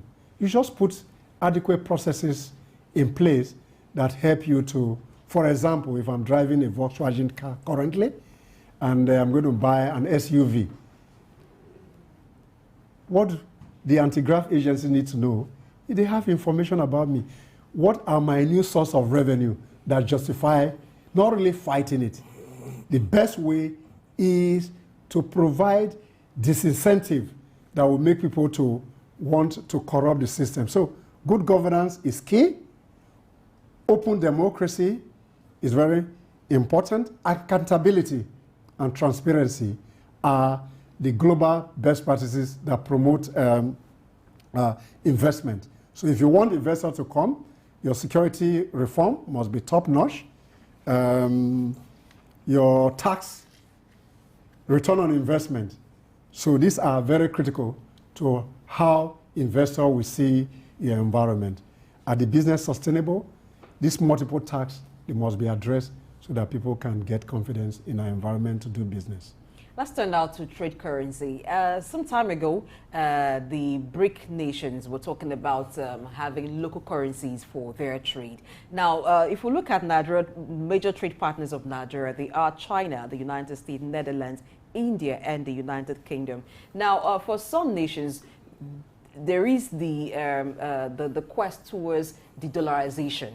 Should Nigeria also be looking at that, given the challenge it's having with Forex, at coming to some form of agreement with our trade partners, getting or accepting another currency for trade instead of the dollar? Would that help? The suggestion would be for Nigeria to gain from that kind of arrangement with BRICS. I think not necessarily BRICS, but looking at the BRIC model, or what the BRICS is looking at, sourcing local currencies for trade among the member states. Should we also be looking at that for our trade partners? Yeah, but the point I was trying to make earlier to that point you just alluded to was that if a regional bloc is exploiting that regionalism to benefit their member state, for you to be able to key into that kind of arrangement, first is to try to belong to that bloc so that you can exploit those opportunities that are derivable from the bloc. But if you want to do that as a standalone, based on the current configuration of a universal institution, particularly the Bretton Woods institution, it might be difficult. So if you come as a bloc, then you might benefit more. So that's why I was trying to say the suggestion, if you want to play in that kind of arena, first and foremost, what are the opportunities therein from BRICS that Nigeria as a government can take advantage of? First is to be a member of that. You're already trading with some of the key partners in that bloc. So to what extent can you exploit that in terms of what you benefit as a country? So that again is a decision that has to be made as a country. Is in an interest in the immediate to want to belong to that bloc so that we can exploit the opportunity in terms of how we can improve our trade by using local currency to be able to support our payment system. That is a conversation for another day. Okay, I think that will just be it for us on this segment of the show. Thank you, Sam Olowoje, for speaking to how to, promote our trade relations with the rest of the world. We do hope the new minister will make good of the office and make all of us proud, just as we wished Wale Edun all the best in his portfolio. We're wishing Doris also all the best in our portfolio. We're going to break now, and when we return, we will be looking at the Ministry of Communication, Innovations and Digital Economy. And that young man, Bosun Tijani, is there. Then we'll talk about that when we come back. Don't go anywhere.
Thank you for staying tuned to Early Exchange, and we're taking a look at the Ministry of Communication, Innovation and Digital Economy, where a 46-year-old man, if I call him a young man, then I think it is well justified. Bosun Tijani is the confirmed minister for that particular portfolio, and he is not new. He's not a new kid on the block. We know him, we know what he has done. This is somebody who literally started a revolution in the engagement of young people with ICT. Okay, so we have him standing by on Zoom. I'm talking about our guest. The guest who will be speaking to that topic today is Mr. Shino Badaru, the founder of Technology Times. Good morning, Mr. Badaru. Good morning. How are you doing today? All right. Good to have you on the show. Let's start on a personal note with the man that has been appointed as the Minister of Communication, Innovation and Digital Economy, Bosun Tijani. Would you say he is the right man for the job, looking at his antecedents? Okay. First of all, I want to thank you very much for having me on your show this morning to also lend my voice, perspective, and insight into a very critical subject matter that hinges quite profoundly on the future of our nation, and that's the choice of the men and women that have been appointed and basically screened and confirmed for the various cabinet positions in the President Bola Ahmed Tinubu's cabinet. Well, to delve into your question, Dr.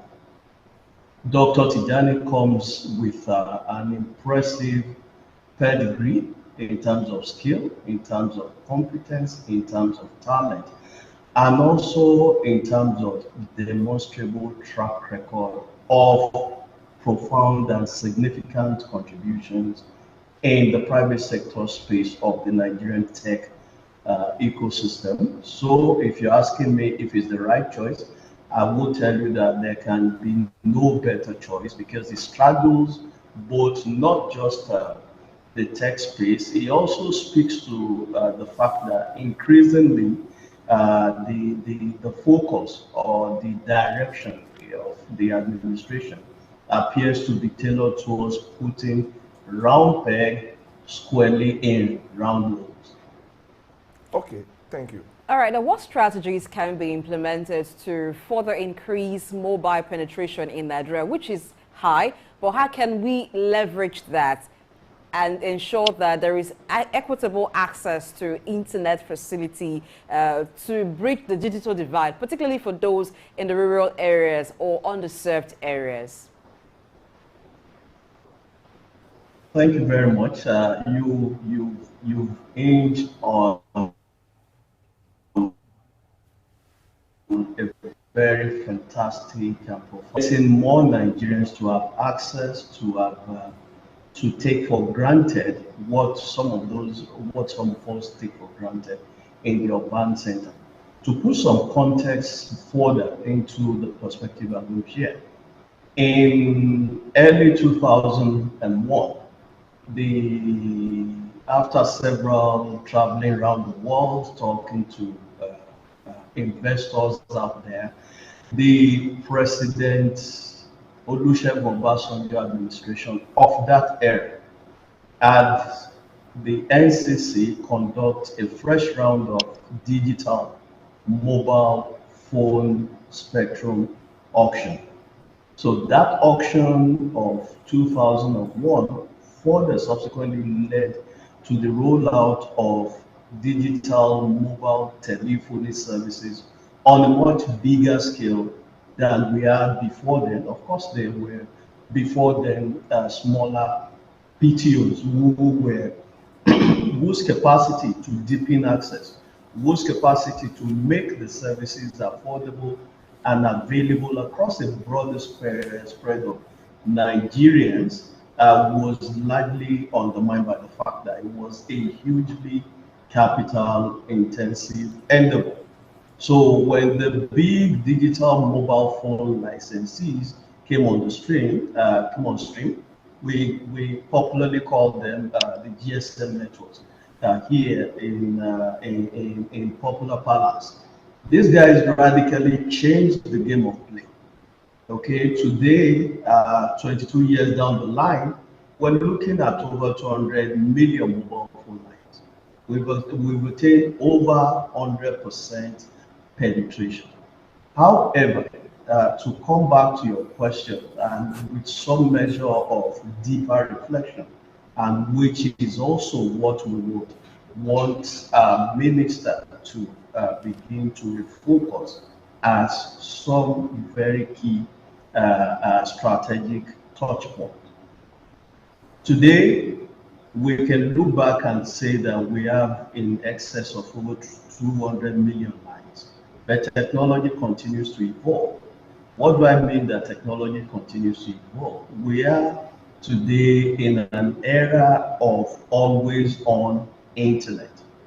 What do I mean by always on internet? Virtually everything that we do today, whether entertainment, mainly communication, business, lifestyle, or leisure, you would need at least your mobile phone or some connected device to be able to keep tab of your WhatsApp, your email, somebody sending you a message in the office, and because of the speed of efficiency, operation, and procedure of most of the things we do today, okay, you probably find that speed is of the most essence.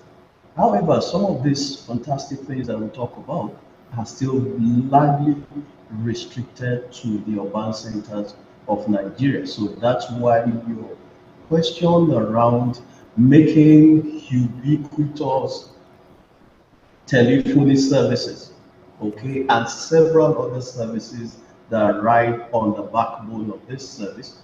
That's the triple play service of voice, data, video, making it accessible to a broader spectrum of Nigeria must be a critical top priority for our new minister. And I want to advise our new minister that sometimes in life you really don't need to reinvent the wheel. One of the finest example of a previous policy intervention of one of the minister's predecessor was undertaken by the former, not the immediate past, the former, or basically the pioneer Minister of Communication and Digital Economy, Dr. Mobola Johnson. During a period on a watch as the minister back then, she undertook a very brilliant initiative called the Smart State Initiative. What's at the heart of the Smart State Initiative? She began something close to like a shuttle diplomacy of all the states across Nigeria.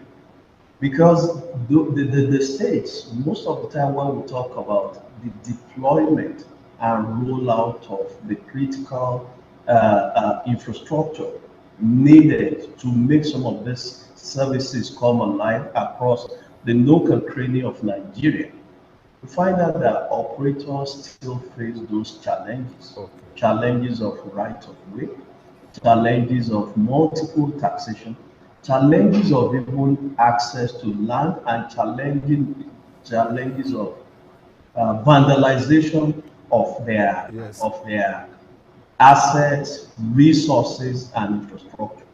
All right. So the minister at that time started this shuttle diplomacy, and I think it's something that the new minister can borrow a leaf from and see how this can be replicated, possibly through another executive order, possibly through a much more sustained and enriching engagement with the governors forum, possibly through other tiers of the federal government, in order for them to first of all see that every time you put a base station or a mast in any community, the critical and the multiplier effect of the installation of that infrastructure is radically transformative in social terms, in economic Oh, terms, okay, sir. in a Apologies. whole slew of other terms. All right, sir. Let me round up by saying that every time you put a base station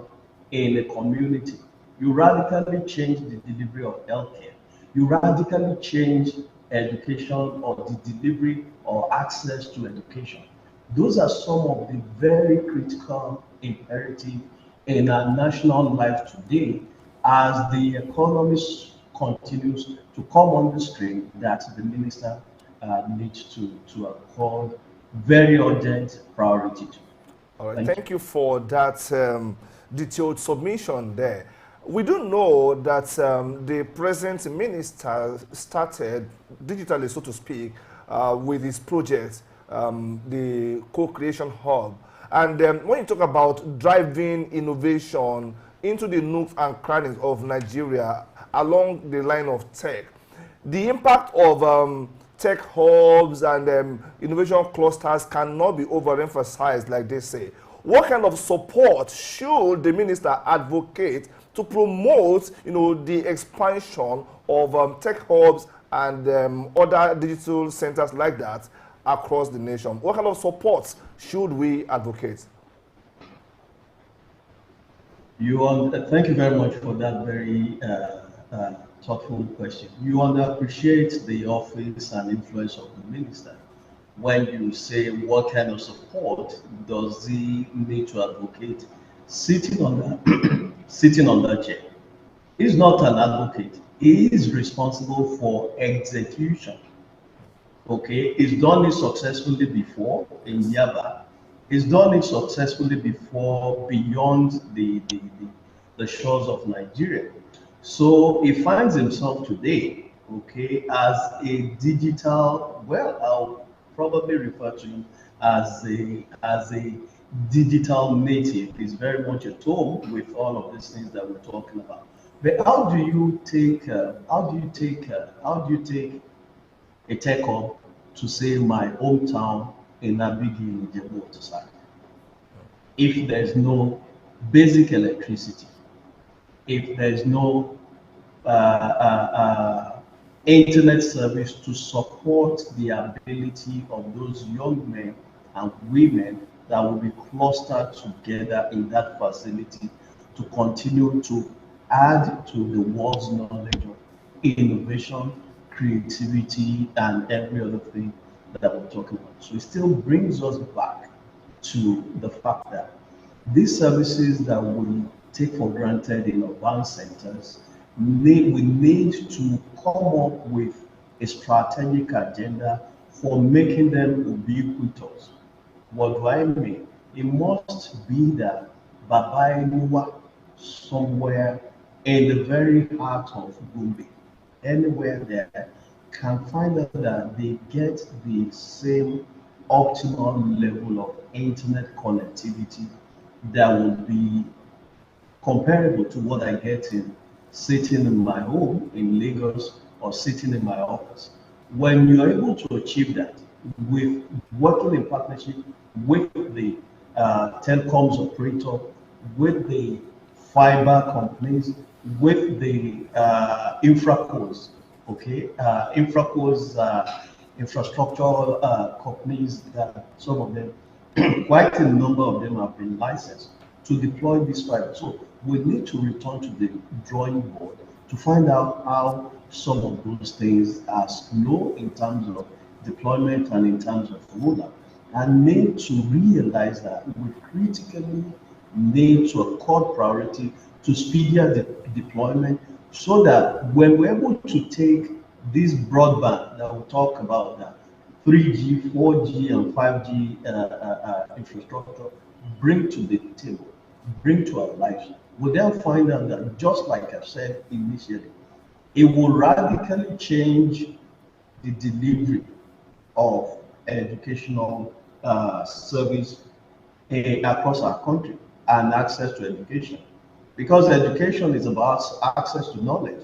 Knowledge today, knowledge that we derive from the books, knowledge that we derive from the teacher's instruction can be digitally delivered.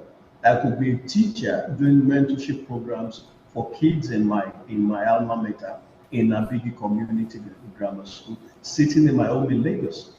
Okay, these same kids can go into a virtual library in their school and have access to all of the books, all of the libraries, all of the archives in the world virtually without leaving the comfort of their homes, the hub in Abigi or any other place. And those are the core issues about. So the minister is not an advocate. He's done it before. He's done it successfully. We just need him to accelerate and see that the kind of thing that was done with the hub in Yaba can be done across Lagos, can be done across Gombe, can be done across all parts of Nigeria, so that these kids have access to the same body of knowledge that any kid anywhere in the world would have access to. So it's not about the fact that we need to reinvent them. These things have been done successfully, and one of the people that are pioneers in that space and have done it and executed it successfully is now at a critical pass in the history of our nation. Okay, it's coming in at a point when our nation needs the most. Okay, the nation needs its talent, its treasure, and its time to make sure that that thing that kids in Yaba took for granted can be made available to any kid anywhere within the geographical entity that we call Nigeria. Now, there's a new market in the technology world, and that is artificial intelligence. What can be done to ensure that Nigeria emerges and take advantage of this new market in artificial intelligence?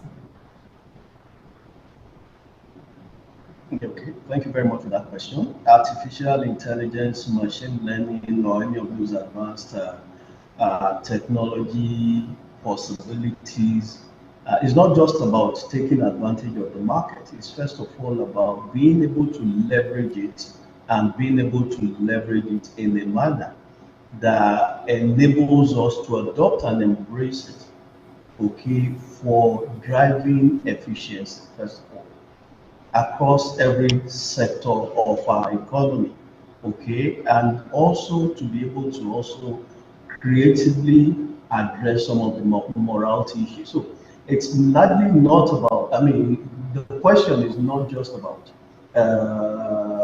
the market opportunities available in that space. The question is first of all around how do we have the infrastructure that enables us to be able to mine the possibilities that AI provides. I had the opportunity of having the same conversation with one of the leading lights in the Nigerian consumer service space, Mrs. Ulomome, a couple of days ago. And we're looking at the human element in customer service and how AI is coming in to change the state of play. You've seen that popular trending news about a couple of banks that are today adopting AI in order to be able to deliver customer service. What does that do? Beyond the efficiency improvement and innovation that it brings to the table, it also raises the question about, oh, okay, will machines replace human beings? So what do human beings have? What will be the fate of the huge growing workforce of the Nigerian across the diversity in Nigeria? So there are quite a number of questions about it. But AI, just pretty much like when the internet started, AI is here to stay. It's not going away anytime soon. But there are quite a number of questions around it. Inevitably, we would address or continue to address those questions, but we must be able to ensure that we have a strategic roadmap plan that ensures that we're able to embrace not just AI, a whole lot of the technology possibilities out there to be able to drive innovation. We have a lot of innovative Nigerians just looking for the opportunity to be able to either scale or to be able to unleash their creative talent and be able to mine opportunities of this huge, first of all, big local market, and also the possibility, which is also something I need to underscore, the possibility that things, new phenomenon that are becoming the new normal, remote working. Okay, after COVID, we've learned before now, all of these possibilities were there before COVID.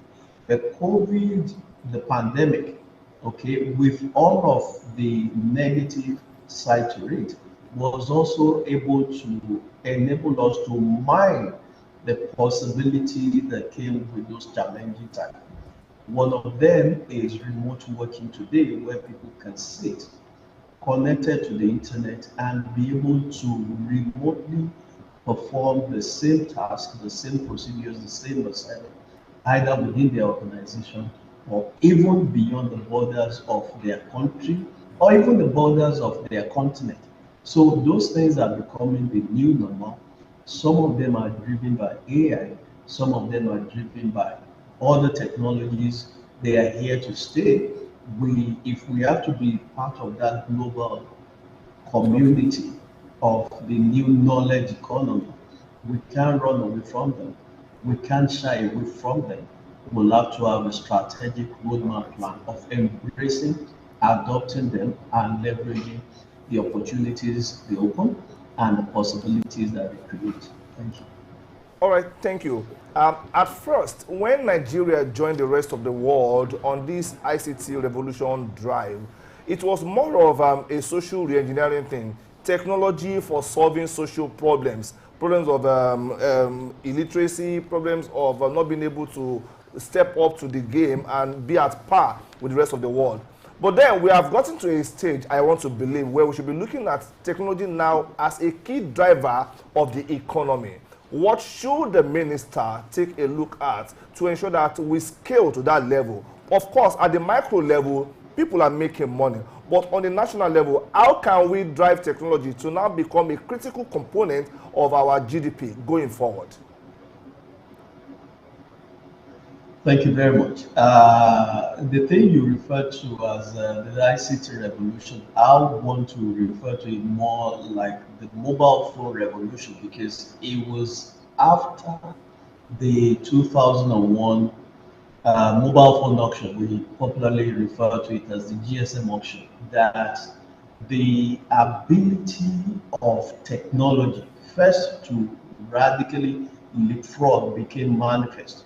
Why do I say manifest? In that year, pre-August 2001, when the two big mobile operators rolled out service, we had just about 30,000 mobile lines and just about 500, 750 phone lines across the whole of Nigeria. So you can imagine, so if you're telling the Gen Z folks today that that was the way we lived, okay, that to make a basic phone call, you have to travel, for instance, I was living in Kenya, you have to go to Nitel, some Nitel cabin, we call them boot back in that area. It would be difficult. If you have to make an international call, you travel to a place that today stands as a museum of what telephony used to be, a place in Lagos Island called Net Hub House today. So that's where we were coming from. So when we look at it in terms of, first of all, the numbers, today we have over 200 million lines. That's a radical leap forward. So we're making progress. Technology continues to be critical in providing solutions, okay? And it would always be important that we underscore that. And we've come to learn, okay, in the last 22 years of the mobile phone revolution in Nigeria, that beyond the capacity or the capability or the possibility of these basic phones that we have in our hands, okay, is become the infrastructure underlying it has become a critical driver and game changer for everything across the board. Okay, try to imagine, if I may reflectively take you down memory lane. I don't know if you do recall that popular ad of "Give me my tally number." Okay, you know that there was an era in the history of our nation that people would go to bank, queue up, virtually like carry their mats and all of those things because of the long wait time. You know that there was a period in the history of our nation and in the not too distant past in which if you pay the check, you had to wait 3, 4, or more days before those checks clear. Okay, today we're talking instant transfer. You do a transfer in 5, 10 microseconds. The recipient receives the money. That's game changing. All That's right, part going of some of forward, the what success stories strategies and stories should of the progress. minister implement to move the Nigeria digital economy forward? Should we also be looking at partnerships with countries? Okay, I think that most of the time when we talk about moving forward or we talk about unleashing these possibilities, I'm always an advocate of first mining the possibilities that we have locally, indigenously. There's a huge lot of local capital and investment opportunities and possibilities that we're yet to mine. Okay, and I'll tell you a story that I mean that basically graphically underscores that. In year 2001, when the government went around the world shuffling looking for investors in the digital mobile phone space, we're looking at investors from abroad. Okay, the gentleman showed up in 2003 and changed the way the game was played. And I'm talking about Dr. Mike Adenoga with his second national operator brand called Global. And today we've seen amounts of possibilities that that local capital, local talent, local effort can do in deepening these our digital economy. And we don't even need to go look too far. In the early days when the mobile phone revolution was started, there was a huge call across the world for Nigerians in diaspora to come in and help build that ecosystem. So today, you look around, there are quite a lot of local talent, both from within Nigeria and from diaspora who came in, joined forces, and today you see quite a number of them doing well and spinning off and all of that. So for me, it's more like how do we ensure and encourage local investors to do more? We've seen the Okay, Blue Stanley thank you case of very the much, world. Mr. We've Shino seen the Mike Badaru, who Adenugas is of the the world. founder, Technology Times, for being on Early Exchange Day, talking to us about Nigeria's digital economy. It's been a wonderful conversation with you, but thank you again for your time. We've got a break and return to look at another industry in Nigeria. Stay tuned.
In a world where the only constant thing is change, filmmakers find themselves in a movie of their own, encountering hurdles and opportunities like never before.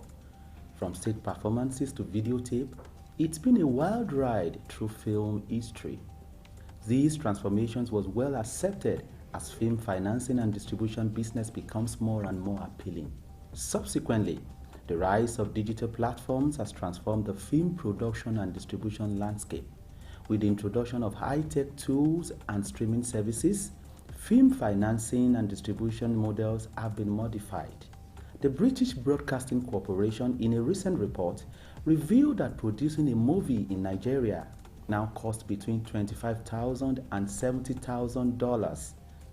Suffice to say that the films are produced within a month and are profitable within just 2 weeks to 3 weeks of release.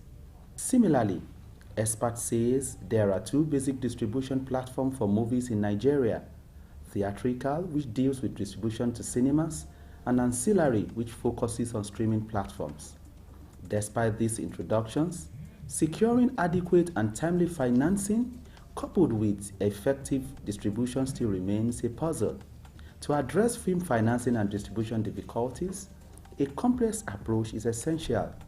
Government incentives, crowdfunding, collaboration with streaming platforms, hybrid distributions, and partnership with film festivals are of great importance. Various film industry associations can also join forces in seeking international support to ensure financing and distribution.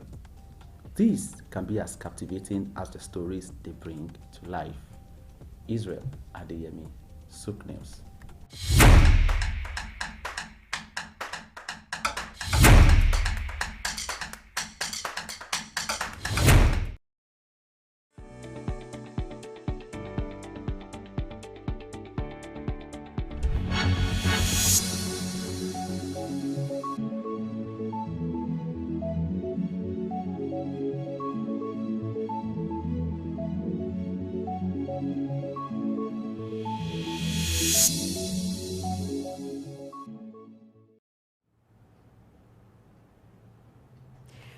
All right, now we'll shift attention to the film industry after talking about the digital economy of Nigeria. Let's look at the film industry. Now, from that report you watched, some of the issues affecting the film industry have been highlighted.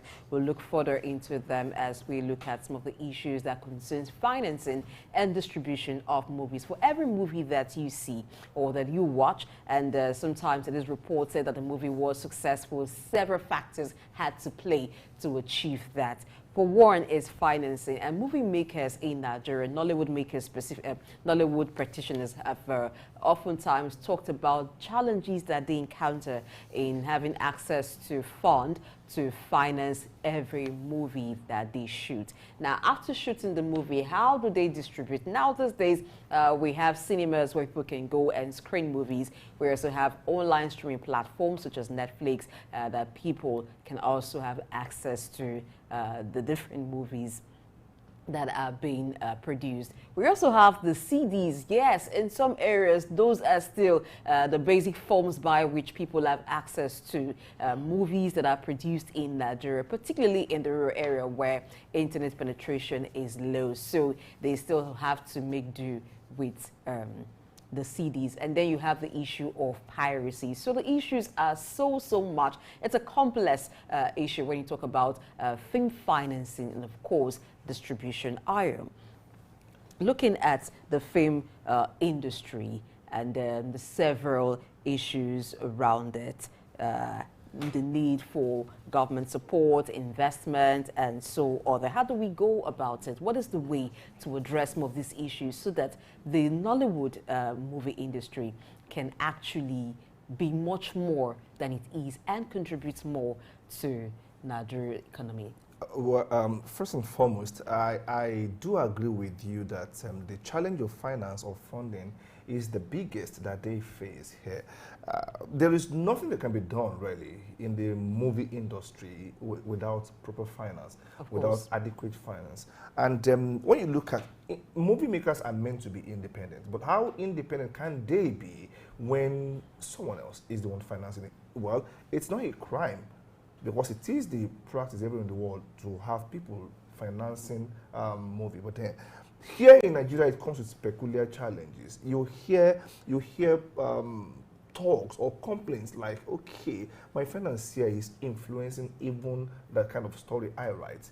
And some even go as far as, I would not finance this except this particular actor plays a role and it must be the lead role.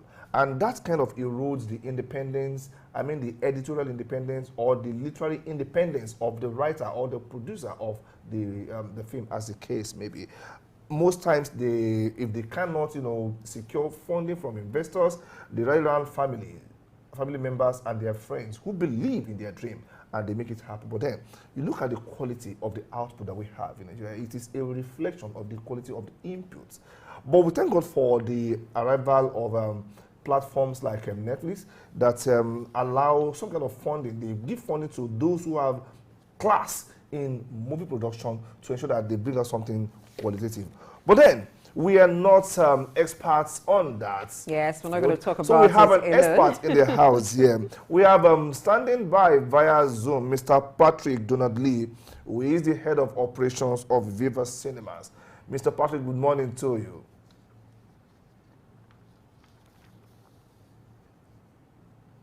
Can you please unmute yourself, sir? Good morning. Good morning. Oh, good morning. Yes, I'm unmuted. Good morning. Thank you. I can hear you now. Thank you for joining us. We're talking about funding, first and foremost, funding of films and movies in Nigeria. How difficult would you really say it is for movie makers to access needed fund and deliver excellence for us as a country? Well, currently there are a number of avenues for filmmakers to access funds. We have funds that can be accessed from the Bank of Industry. We also have funds that can be accessed from states like the Lagos State government. They are also providing funds for filmmakers.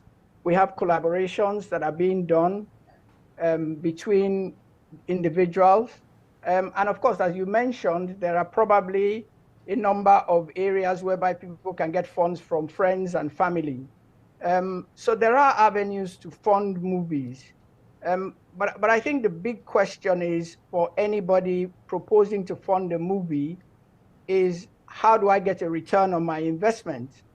That's by far the most important thing. And that's one of the areas that we are currently looking at as an organization in the Cinema Exhibitors and the Distributors Organization. How can we ensure that a return on investment is adequate for the investment that any individual puts out? So there are avenues and there are options available to any investor or to any film producer. However, the returns often determine whether or not these avenues that we're talking about will continue to expand and increase, as we hope they will. All right, is it just a game of hope when it comes to the determination, or when it comes to return on investment? Are there no metrics by which a movie producer, once you start planning a movie, by which you can calculate the return that will come from that movie and so present it to the investors so they know for sure that there is a great chance of their money coming and this is what will come in? Well, I'm glad you asked that question. For us in the cinema industry, we have a matrix. We can generally state, and we produce the figures of how much can be generated from a movie in the cinema. So these metrics, we have been delivering them for the past 2-3 years now. You can go to our website and you will find how much each movie that comes to the cinema makes at the box office. So the data is available, it's verifiable, and it's done fairly regularly. And a lot of filmmakers today actually use that data when trying to get financing. This was a very important step for us because there's no point you investing your money in movies and you're unsure of exactly what you will get from a particular platform. In the past, this platform the cinema platform, for example, didn't have that verifiable data. Now we do. So if you take a look at a film like Battle on Booker Street, we've authoritatively said this movie has made over 600 million. It can be verified. And currently we have Orisha playing in the cinemas. The movie has made close to 100 million. The data can be verified. So this data that is now verifiable helps a producer or a distributor or a financier to determine exactly how much money they will make from the cinema platform. Now, also, we are looking at other platforms, the streaming platforms, for example, the platforms like DSTV, platforms that are also available for exhibiting movies. And these platforms are also beginning to have a variety of verifiable figures that you can verify when you say, okay, I have a particular movie, it's going to a particular platform, whether it's streaming, whether it's cinema, I can verify how much money I'm going to get. So this is very important for us right now. And it's something that we're doing and improving upon as we go on. So any cinema that is built in the country gives us data on a daily basis, and we publish this data on a weekly basis. All right. So that's an avenue whereby any distributor or financier can easily check whether or not their movie, a movie they've released is doing well, and they can also plan for exactly how they want their what kind of revenue they expect their movie to get. And of course, this revenue is also based on areas. For example, you can drill down and get data on, say, the southwest of the country, the southeast of the country. Lagos, which is a major market for movie exhibition in cinema, you can drill down and get your data from Lagos. You can drill down and get your data from individual cinemas in Lagos. So it helps planning. And I'm sure as we go on, it's going to help a lot of producers when they are planning for their movies. Okay. All right, thank you for that. Now, let's look at the other factors apart from revenue. I do know that the number one question a financier would ask is, how do I get my money back and what amount of interest will I have back or profits on my investment? But beyond, money, are there other parameters a proposed financier looks at before deciding to say, okay, I will fund this particular movie? Well, one of the areas that we are trying to look at very carefully is production cost. What does it cost to produce a movie? Currently, we don't have enough verifiable data along those lines. And so it's often a challenge for a financier who says, okay, I want to finance a movie. How much will it cost you? Let's do a balance sheet and determine based on cost, based on expenses that we will incur, how much money are you going to make? But it's something that we're working on with Nollywood. It's a very important area that we need to address, how we can ensure that verifiable costs of production are put out there. So anyone who is attempting to invest can go from the whole value chain, from the beginning of the movie all the way to the end time. You can start from your script writing into your production itself, all the way into your marketing, into your distribution costs, into your exhibition revenue, into your streaming alternative revenue, and even you can even gauge the lifespan of the movie. Those are data that we are trying to put together so that anyone going into the cinema business will have that data and will be able to say, all right, if I invest 10 naira, if I invest 1 million naira, I am going to get back X amount at the end of my screening. And this is the length of time it will take for me to get my investment back. So that's an area where we're currently looking at, and it's improving by the day. And we're very pleased that now we are beginning to get big budget movies being produced, not just for streaming platforms, but also for the cinema. And those big budget movies are the way to go in Nigeria. We need the production of very good quality big budget movies to rival Hollywood, Bollywood, in the way we tell our stories and in the way we produce our films. All right. Does a source of fund in any way influence the type of movie produced and the quality of the movie? For example, the story, the cast. Sorry, I didn't catch the last one. I got the story, the cast. Yes, the source of fund, where a producer gets fund to produce the movie, does it in any way influence the type of story he tells, the cast he uses, and the quality of the movie at the end of the day? Well, it's a tricky area, but I would like to think that no. I mean, if you are a producer or you are somebody who has a story you want to tell, and you go to a financier or a finance institution and you say, this is a story I want to tell, we encourage the independence of the storyteller. It's very important for what we are doing in the way and manner in which we tell our stories. Because if the stories are dictated to by the person who finances the movie, then you have a challenge, because the story does not actually come from the depths of the producer or the scriptwriter or whoever is producing the movie. It's being dictated to. So that doesn't happen currently, and we hope that it will not be something that will happen in future.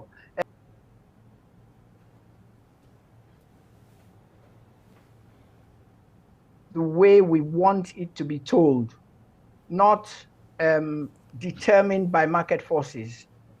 So right now, if you have a story, you pitch it to a producer, you pitch it to a financier or a partners that you want to invest in the movie, it's likely that you are going to get that story told the way you perceive it.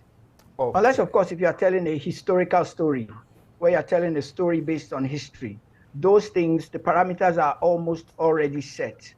So it's for you to ensure that you are telling the story historically and factually correct. Okay, you spoke earlier, just before the last question, that you are looking into the direction of big budget movies, and you're planning how you can attract the fund needed to scale at that level. I would have thought that maybe Nollywood should be looking in the direction of partnering with Hollywood. That might be a lot of asking, but is it a possibility that we can look at international collaborations so that we can, leverage on funding that is not within your confines and come up with big budget movies? Is it possible? Nollywood, Hollywood, do you see that happening? Absolutely. Collaboration? Yes, I do. Absolutely. There's been a lot of interest in Nollywood from Hollywood, especially Hollywood actors and actresses. I believe Ebony Life is trying to do a collaboration with some actors in Hollywood. And it's an area that is very important. Why? Because we have the diaspora. We have, one, the diaspora, and two, we have a lot of African actors or African-American actors or even American actors who identify with Africa. And these actors and actresses operate in Hollywood. And it's for them, we want to collaborate with them where possible to be able to ensure that when we are telling our stories, we're telling our stories, one, with the best storytellers available, with the best actors and actresses that are available, the best producers that are available. If they are here in Nigeria, we use them. If they are here, if they are in the US and we have access to them and we can form an alliance or a collaboration with them, we will do that, because that's how we can tell our big budget stories. And Nigeria has a fantastic array of stories that need to be told, that we haven't scratched the surface yet in terms of the stories we want to tell about our country. So it's very important that we look for the best. And if they are in Hollywood, we will work with them. And right now we're currently looking at that because they have the star power, they have the publicity, they have the experience. We have the storytelling. We have some form of experience and enough experience to tell our African stories the way we want it told. So a collaboration is definitely going to be on the cards as we go forward. All right, taking you back to what you said earlier, you mentioned that we're beginning to have movies on high budget in Nigeria. What determines the budget of a movie first? And then secondly, does the size of the budget determine the success of the movie? Well, as we already know from Hollywood, the size of the budget does not determine the success of the movie. We know that Hollywood has established that fact already.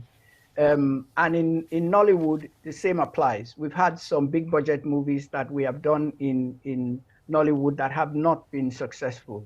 So the size of the budget does not.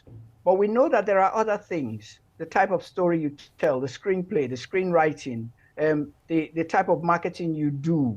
Those things are very important. So it's definitely a collaboration of all these different factors. And we are beginning to notice that there are certain actors and actresses who are very important to segments of the Nigerian population.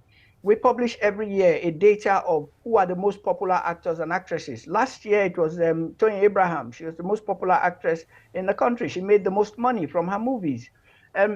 So that data is coming out, and we're beginning to see that there are certain actors and actresses that the public want to see.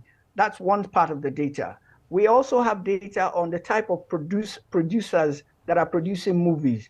What are their movies doing? Are they successful? How much money are they making? So production is also an important part. So all of this data is now coming out, and we're able to determine what are the best production houses in Nigeria. Who are the best actors and actresses? Who are the best film financiers even? We're going into that level whereby the film financiers, who has financed a particular movie? How many successful movies have they financed? So there are a number of different areas. And we are noticing also that screenplay is important, script writing is important. And these areas, we are looking at them very, very carefully and looking at the data that we're getting from the cinemas to say, all right, who is important? And to some extent, that's what Netflix has used.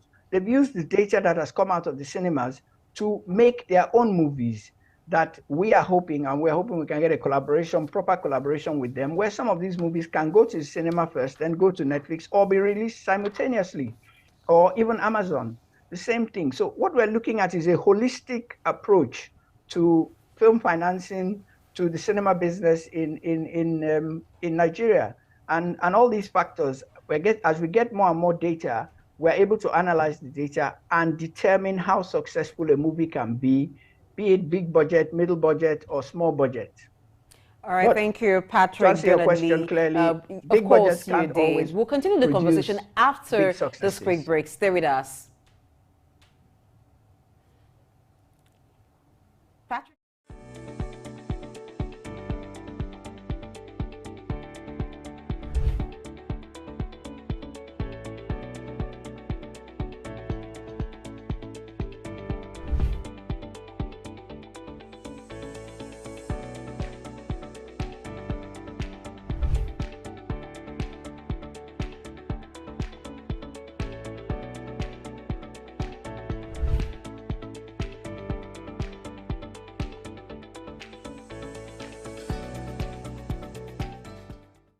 So I've codified the relationship between transformation and its component forces, being vision, team, time, resources, and resolve, in what I call the Austin's 5 forces model for transformation. Transformation depends on force number 1, vision. A great vision is imperative to a successful transformation journey. A great vision galvanizes the team and provides clarity. So if we take an example of Lee Kuan Yew of Singapore, he was the one that turned Singapore, a third world country, into a sprawling metropolis that we see today. And he's saying that even the impossible can happen, encapsulate the strength of vision.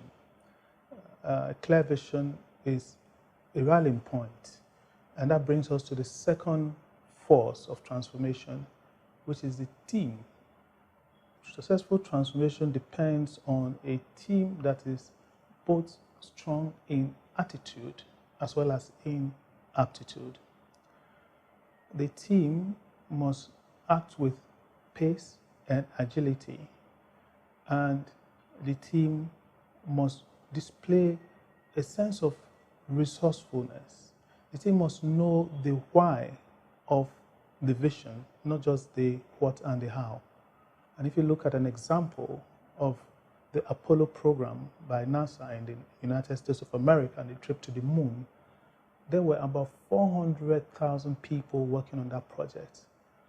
But what typifies the team was the three people, Neil Armstrong, Michael Collins, and Buzz Aldrin, and the resourcefulness and the agility that they brought to the project. That's what we describe as a winning team. The third force of transformation is time.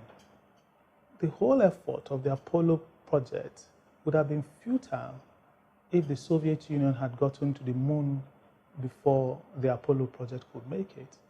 So time is one of the critical constraints in terms of the transformation project, but timeliness as well, because we must be sure that the ideas' time has come. There were many ideas that fell short at launch because it was just not the time for it. Netflix has proved the point. Amazon has proved the point. The fourth force in the transformation journey will be resources. And whilst resources are not infinite, we have to provide resources in the right measure to prosecute the vision. So the Apollo project was achieved by spending over 25.4 billion in those days' money, which is an equivalent of about 152 billion of today's money. And whilst that is quite humongous, it matches the size and ambition of the vision. And whilst resources are not infinite, the team has to complement resources with resourcefulness, doing more with less. And the last force, probably the most important, is resolve. Resolve is the will to win. Resolve it is that made Thomas Edison discover the electric light bulb after 6,000 failed attempts. And it is resolve that made an obscure team like Leicester City in the English Premiership League win the 215th, 216th league title, despite the fact that they were recently promoted from the division below. The tenacity to win, the will not to give up, to go all the way. So, ladies and gentlemen, in this life going forward, in your transformation journey, see how you stack up against these five forces.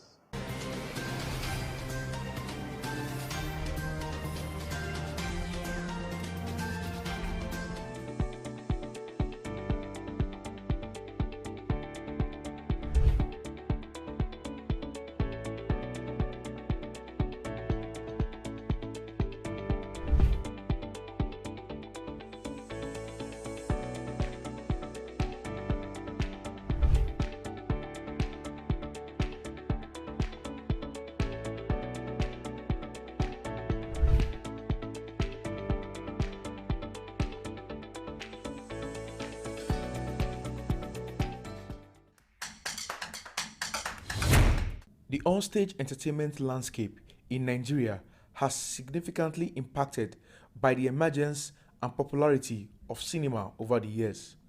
Though theatre performers gained popularity through their acts, cinema has provided a more robust platform for these Nigerian creative individuals, giving them international exposure and recognition in their playwriting and acting skills. The impact of cinema, on-stage performances, and theatre in Nigeria is a double-edged sword, offering both advantages and disadvantages. As Africans, as Nigerians, I believe going to the theatre will actually make you promote or understand your culture more. But as it is right now, a lot of people are forgetting their culture. We are all trying to imbibe the foreign culture. It's been why that I visited theater, because with the present situation of this country, they focus on cinema, because they believe that that's the only avenue for them to earn income. While cinema exposure has led to enhanced skills, diversification of content, and increased collaboration, it has also posed challenges such as shifts in audience preferences, financial constraints, and potential loss of cultural authenticity.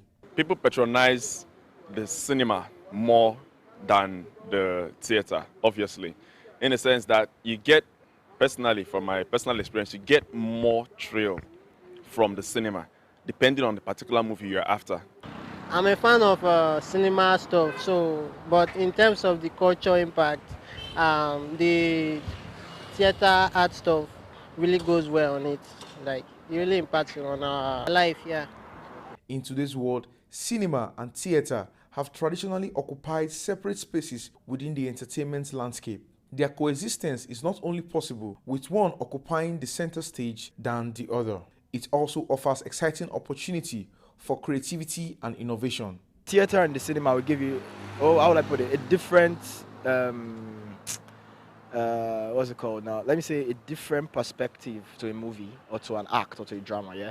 Because the cinema is already acted, but the theater is like live. You actually watch them play, like acted play live, like humans and all that. So I believe they can coexist, but they are really different things. To strike a balance, theater practitioners should find ways to adapt cinema's positive element while preserving the essence of traditional Nigerian theater. Frederick Otweze, Souk News.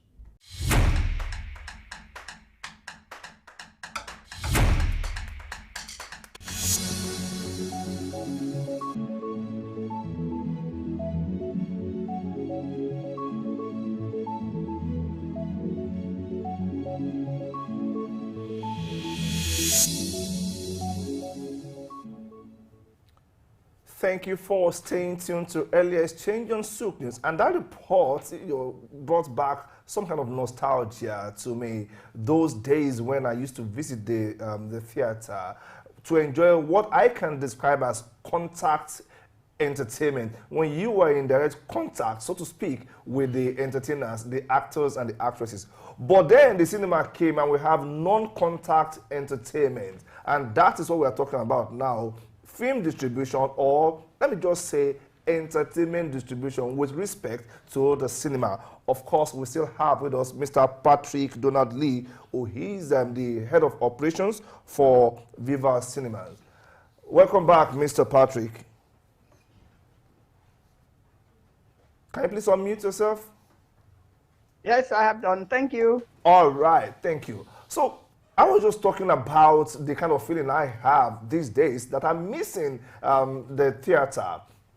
Some people will not agree. They will tell me, okay, they prefer the cinema. How has the evolution or the arrival of the cinema into the distribution value chain for films or for dramatic entertainment, how has that impacted on the kind of experience that a typical consumer of theatrical performances enjoys?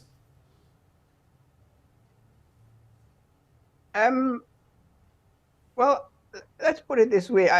I like the statement at the end of your report, which says that theater owners need to imbibe some of the visual expectations of cinema into theater. And why do I say that? I grew up in the days when we watched Village Headmaster, for example, on television. Yes. And it was basically a drama on TV. We enjoyed it. But today, the visual aspect of showing anything on TV, even if it's a drama type production, be it TV or cinema, needs to be have current visual, how do I put it, the experience of a cinema type environment or the backdrop that we produce when we do our movies. And that is the challenge for theater owners. And I believe that there are some theaters in the country that currently try to produce that backdrop. Because if you go to the cinema, you are visually entertained. What you see on the screen is a visual entertainment. Yes. It attracts all your various senses. So when you go to the theater, you need something similar. I've been to theater productions that they have done abroad, and they make use of the visual very much to send the message that the actors and actresses are producing on the theater floor. And so to some extent, that is the challenge for theater owners, that we need to do a little bit of that. But coming back to the cinema and why is the cinema so popular in terms of in terms of Nigeria. Nigerians are actors. We like acting. We like a drama. We like a stage. We like to showcase ourselves. That is us. And so that's why Nollywood has become so important and so visually dramatic. In the days when Nollywood first started, you could find them shooting a movie on your street. And before you know it, that movie is out on DVD and they're showing it on streaming platforms. Now, such experiences are still going on, be it on a bigger scale, a larger scale, a much more professional scale, and they go to cinema or they go to the streaming platforms. So that type of experience, the theater owners need to take that and push that experience onto the theater floor. And I'm sure once they do that, both sides, the theater and the cinema, will be complementary of each other. There are some productions abroad that have gone from theater productions onto the cinema floor to show a different experience in a cinema setting. And we hope that as we go on in the development of Nollywood and cinemas and theaters and other platforms in the country, that this kind of synergy will continue, and we will have productions that have been shown in the cinema going onto the theater floor and be successful as well. But it's all about the visual, what people see, what they enjoy. And it's very important that we continue to push that boundary forward and make it even more visually entertaining as we progress. Okay, as we progress, let's look at film festivals. What role do they play or would they play in showcasing Nigerian movies, both through local audience and to international audience? Oh, absolutely, very important. Very, very important. The cinema conferences that we have, they all play a very important role. I just attended one recently, sponsored by the Lagos State government, and it was very, very entertaining. In such events, you bring the cream of Nollywood, and in some cases, you bring the cream of Africa together. The AMA Awards, for example, are very big, and you have the DSTV Awards that are given out every year. So these awards are very, very important for two reasons: the conferences and the awards that we have. In the conferences, you have a exposure of cinema producers to the public. During the Lagos State Conference, we had a number of young budding producers who were still in school or students who were in school who wanted to make a career of movie production. And they came to learn from the experienced people who have done it, been there, seen it. And it was a fantastic experience for them. So a lot of these conferences are very, very important, and they're being held all around the country now. For the awards, we need to experience and we need to give awards to those of us who have done very well in the cinema business itself. The actors, the actresses, the producers, the films that have been very, very successful. We need to recognize them, and we need to tell people that, hey, look, this amount of work went into this production. This is what you are seeing. And if it's fantastic and excellent, then we need to award it. We need to give it an award for the success that it has done. And to a large extent, that allows these productions that we have and actors and actresses to travel outside the borders of this country, to carry the message of Nigeria around the world and say, look, this is what's going on in the country here. This is how fantastic we are. This is our story. This is our the way we want to tell our stories, and take it all around the world. Thank you very much, Patrick Donald Lee, Head of Operations, Viva Cinemas, for being with us on the show today. We've had quite an extensive discussion on the film industry with you, and we appreciate you for availing yourself for that discussion. All right, this is where we'll draw the curtain on today's show. Do I need to ask you how you viewed today's show? Was it at a cinema, at a theater, or on a streaming platform? But that was just a joke. Thank you for being there. We've had so much fun and education on the show today. I am Blessing Aichi, and I want to ask that you tune in again tomorrow, 7 a.m. West African time. Are you? Yeah, thank you very much for staying tuned from 7 a.m. up till this moment. My name is Ayo Jimmy. Tomorrow, God willing, we will be here together, and we will see you then.